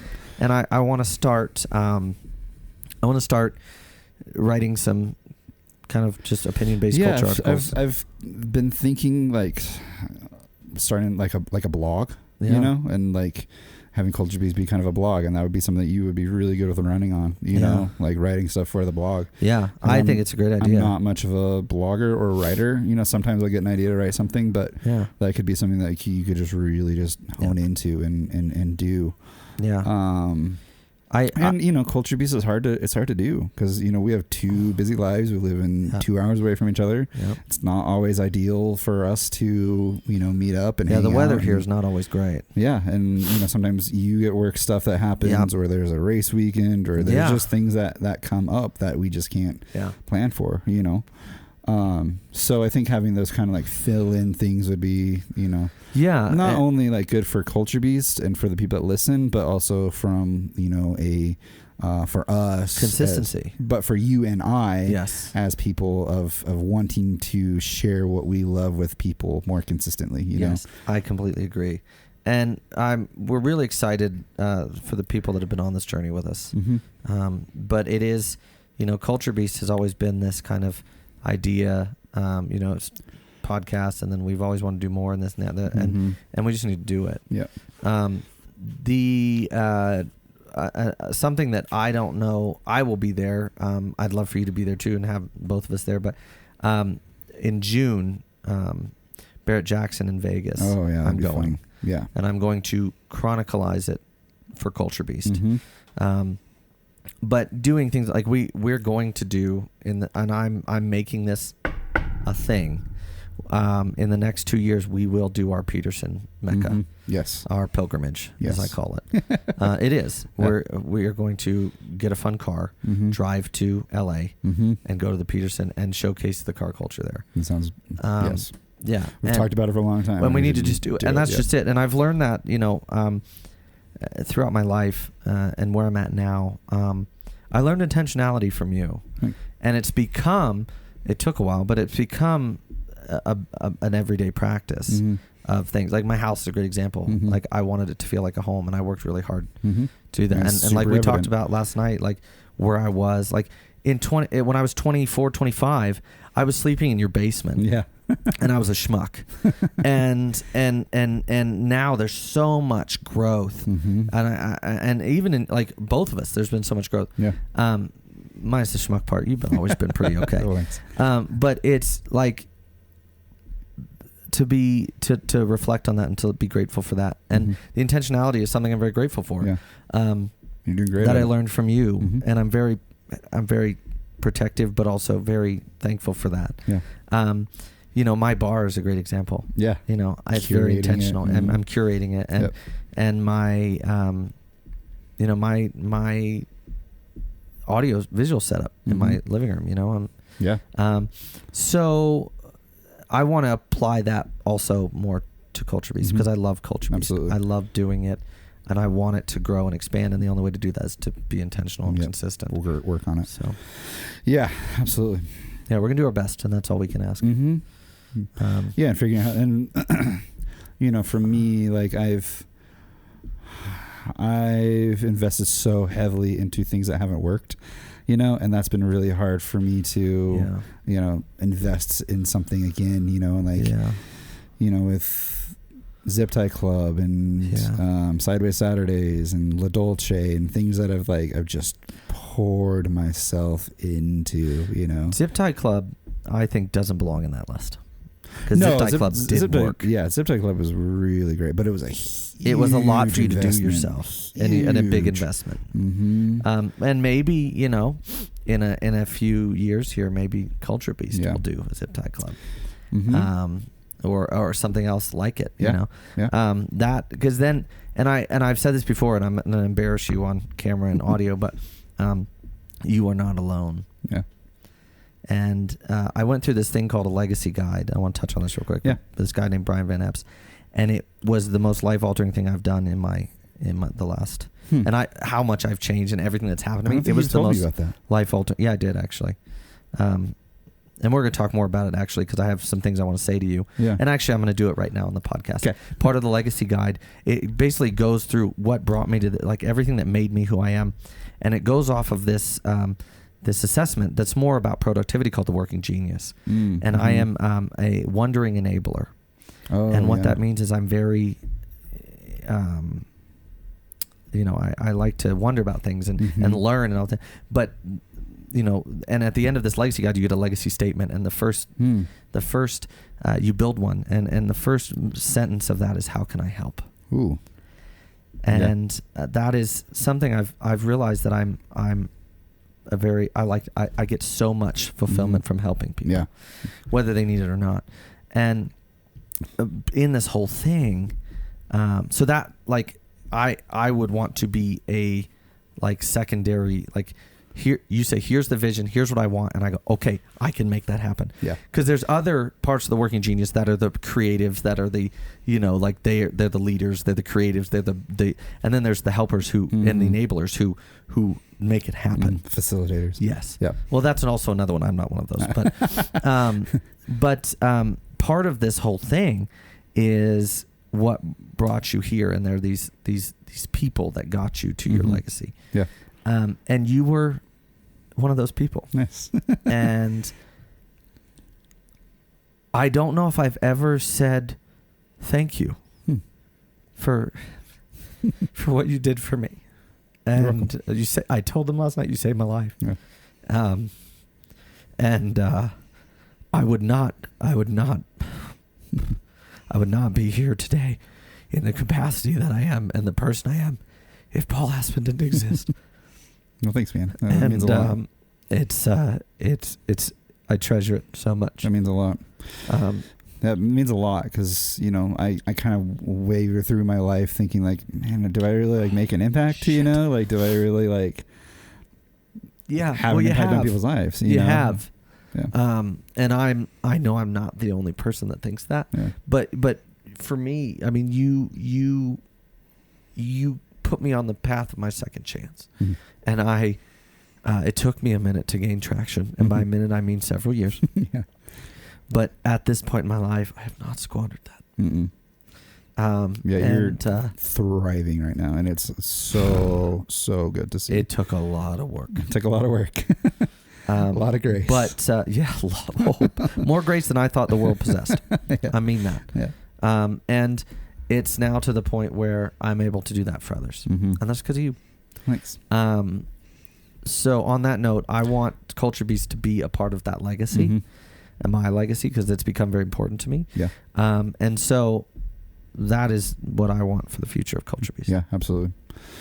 Yeah, and that's my whole heart from starting Culture Beast was I don't want it to be one of those things that fails. Yes. Yeah, absolutely.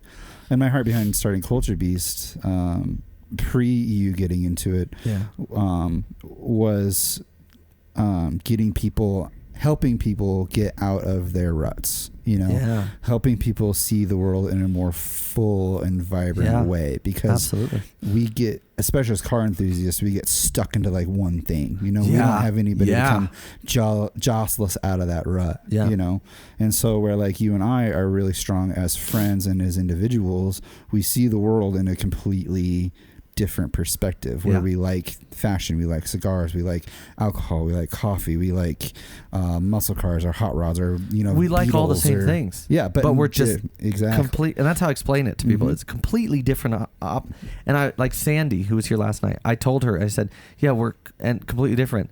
Like I like nice shoes, where Paul likes sneakers. Not that they're not nice, but you know what I mean. Like he likes more EDM than I like. And it's funny. She said that to me when I was leaving. She goes, "You're right. You guys are polar opposites on the exact same field." And I loved that. I was like, and it's like, why not get dressed for the car meet? Why not take a shower and put on your favorite shoes? Well, I always dressed up for the car meet. But there's people that don't. There's people that will just like look like they rolled out of their garage and went to a car meet, like, why not try a different cigar? Why not go to the coffee shop? Like why not? Like, try it. Absolutely. And that's just, the heart, and why I wanted to invite you into the journey, because you can help people see. I'm very grateful. Yeah. And you can help people see the world, car enthusiasts making a mess over here. Making messes in a different perspective, Very good at that. But also in, from like a faith-based perspective, like I think we have been called to be bringers of light, and to see the world in the most full, gratifying way that we can, that's what the Lord talks about. Absolutely. Right? And so like, how do we bring light into the dark places? How do we dig into someone's soul and say, like, just because it's like this right now doesn't mean that it's going to stay that way, like, let's reinvest into ourselves. Like, let's see the world in a different perspective. Like, let's bring the kingdom on earth, And, and when we roll into different cities, like, okay, God, where are you in this? Like, where should we be? Where should we be? Who do you want us to talk to? Like, bring about those conversations, the people that we need to talk to. Put them in their way. Put us in their way. Yeah, let's disrupt some people. Yeah. Like, let's give the light to people that have never had the light before. That was one of the best things about Zip Tie Club. Yeah. What I wanted to do was showcasing people's build who never, and La Dolce, same way. Showcasing people who never thought they'd be in a car magazine. Exactly. I love that. Exactly. And it's just giving people hope in that, So.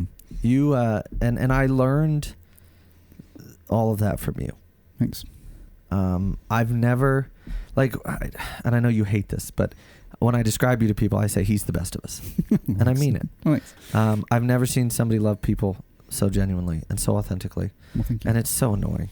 Thanks. It's so annoying. Not great at it all the time, but I try. Well, you better than you think. But it's been fun seeing you come into your own, and part of the other third sentence of my legacy statement is unapologetically myself. Yes.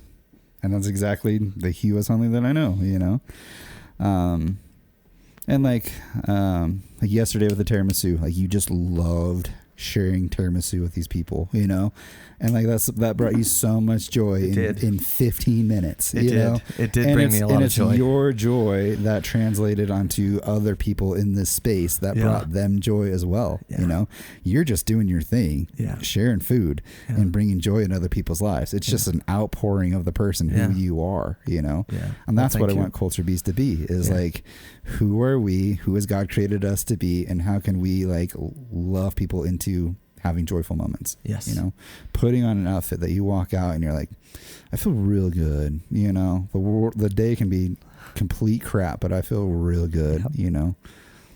So that's a good place to end. It's a good place to end. Thank you for watching. I love you too, man. I don't know. Honestly, if you hadn't come into my life, I'd be dead. And God knew that. Yeah. And the Lord worked his magic. Because there's no way it wouldn't. Like, it happened exactly how it was supposed to. Down to the Oreos. Down to the Oreos. That's fucking right. We have to do it this year. Yes. We're doing it this year. Yes. Getting our tattoos. Thank you all for watching. Thank you all for listening. We appreciate you. Thank you for being on this journey with us. And give us grace as we're trying to figure out how to navigate schedules and let us know idea. We do not have we do not have monopoly on knowing everything and doing everything the right way. Right. Let us know, you know. Yeah. It's been a pleasure. It's been great. This is Culture Beast. It's Culture Beast signing off. Roll the music. Roll the music. I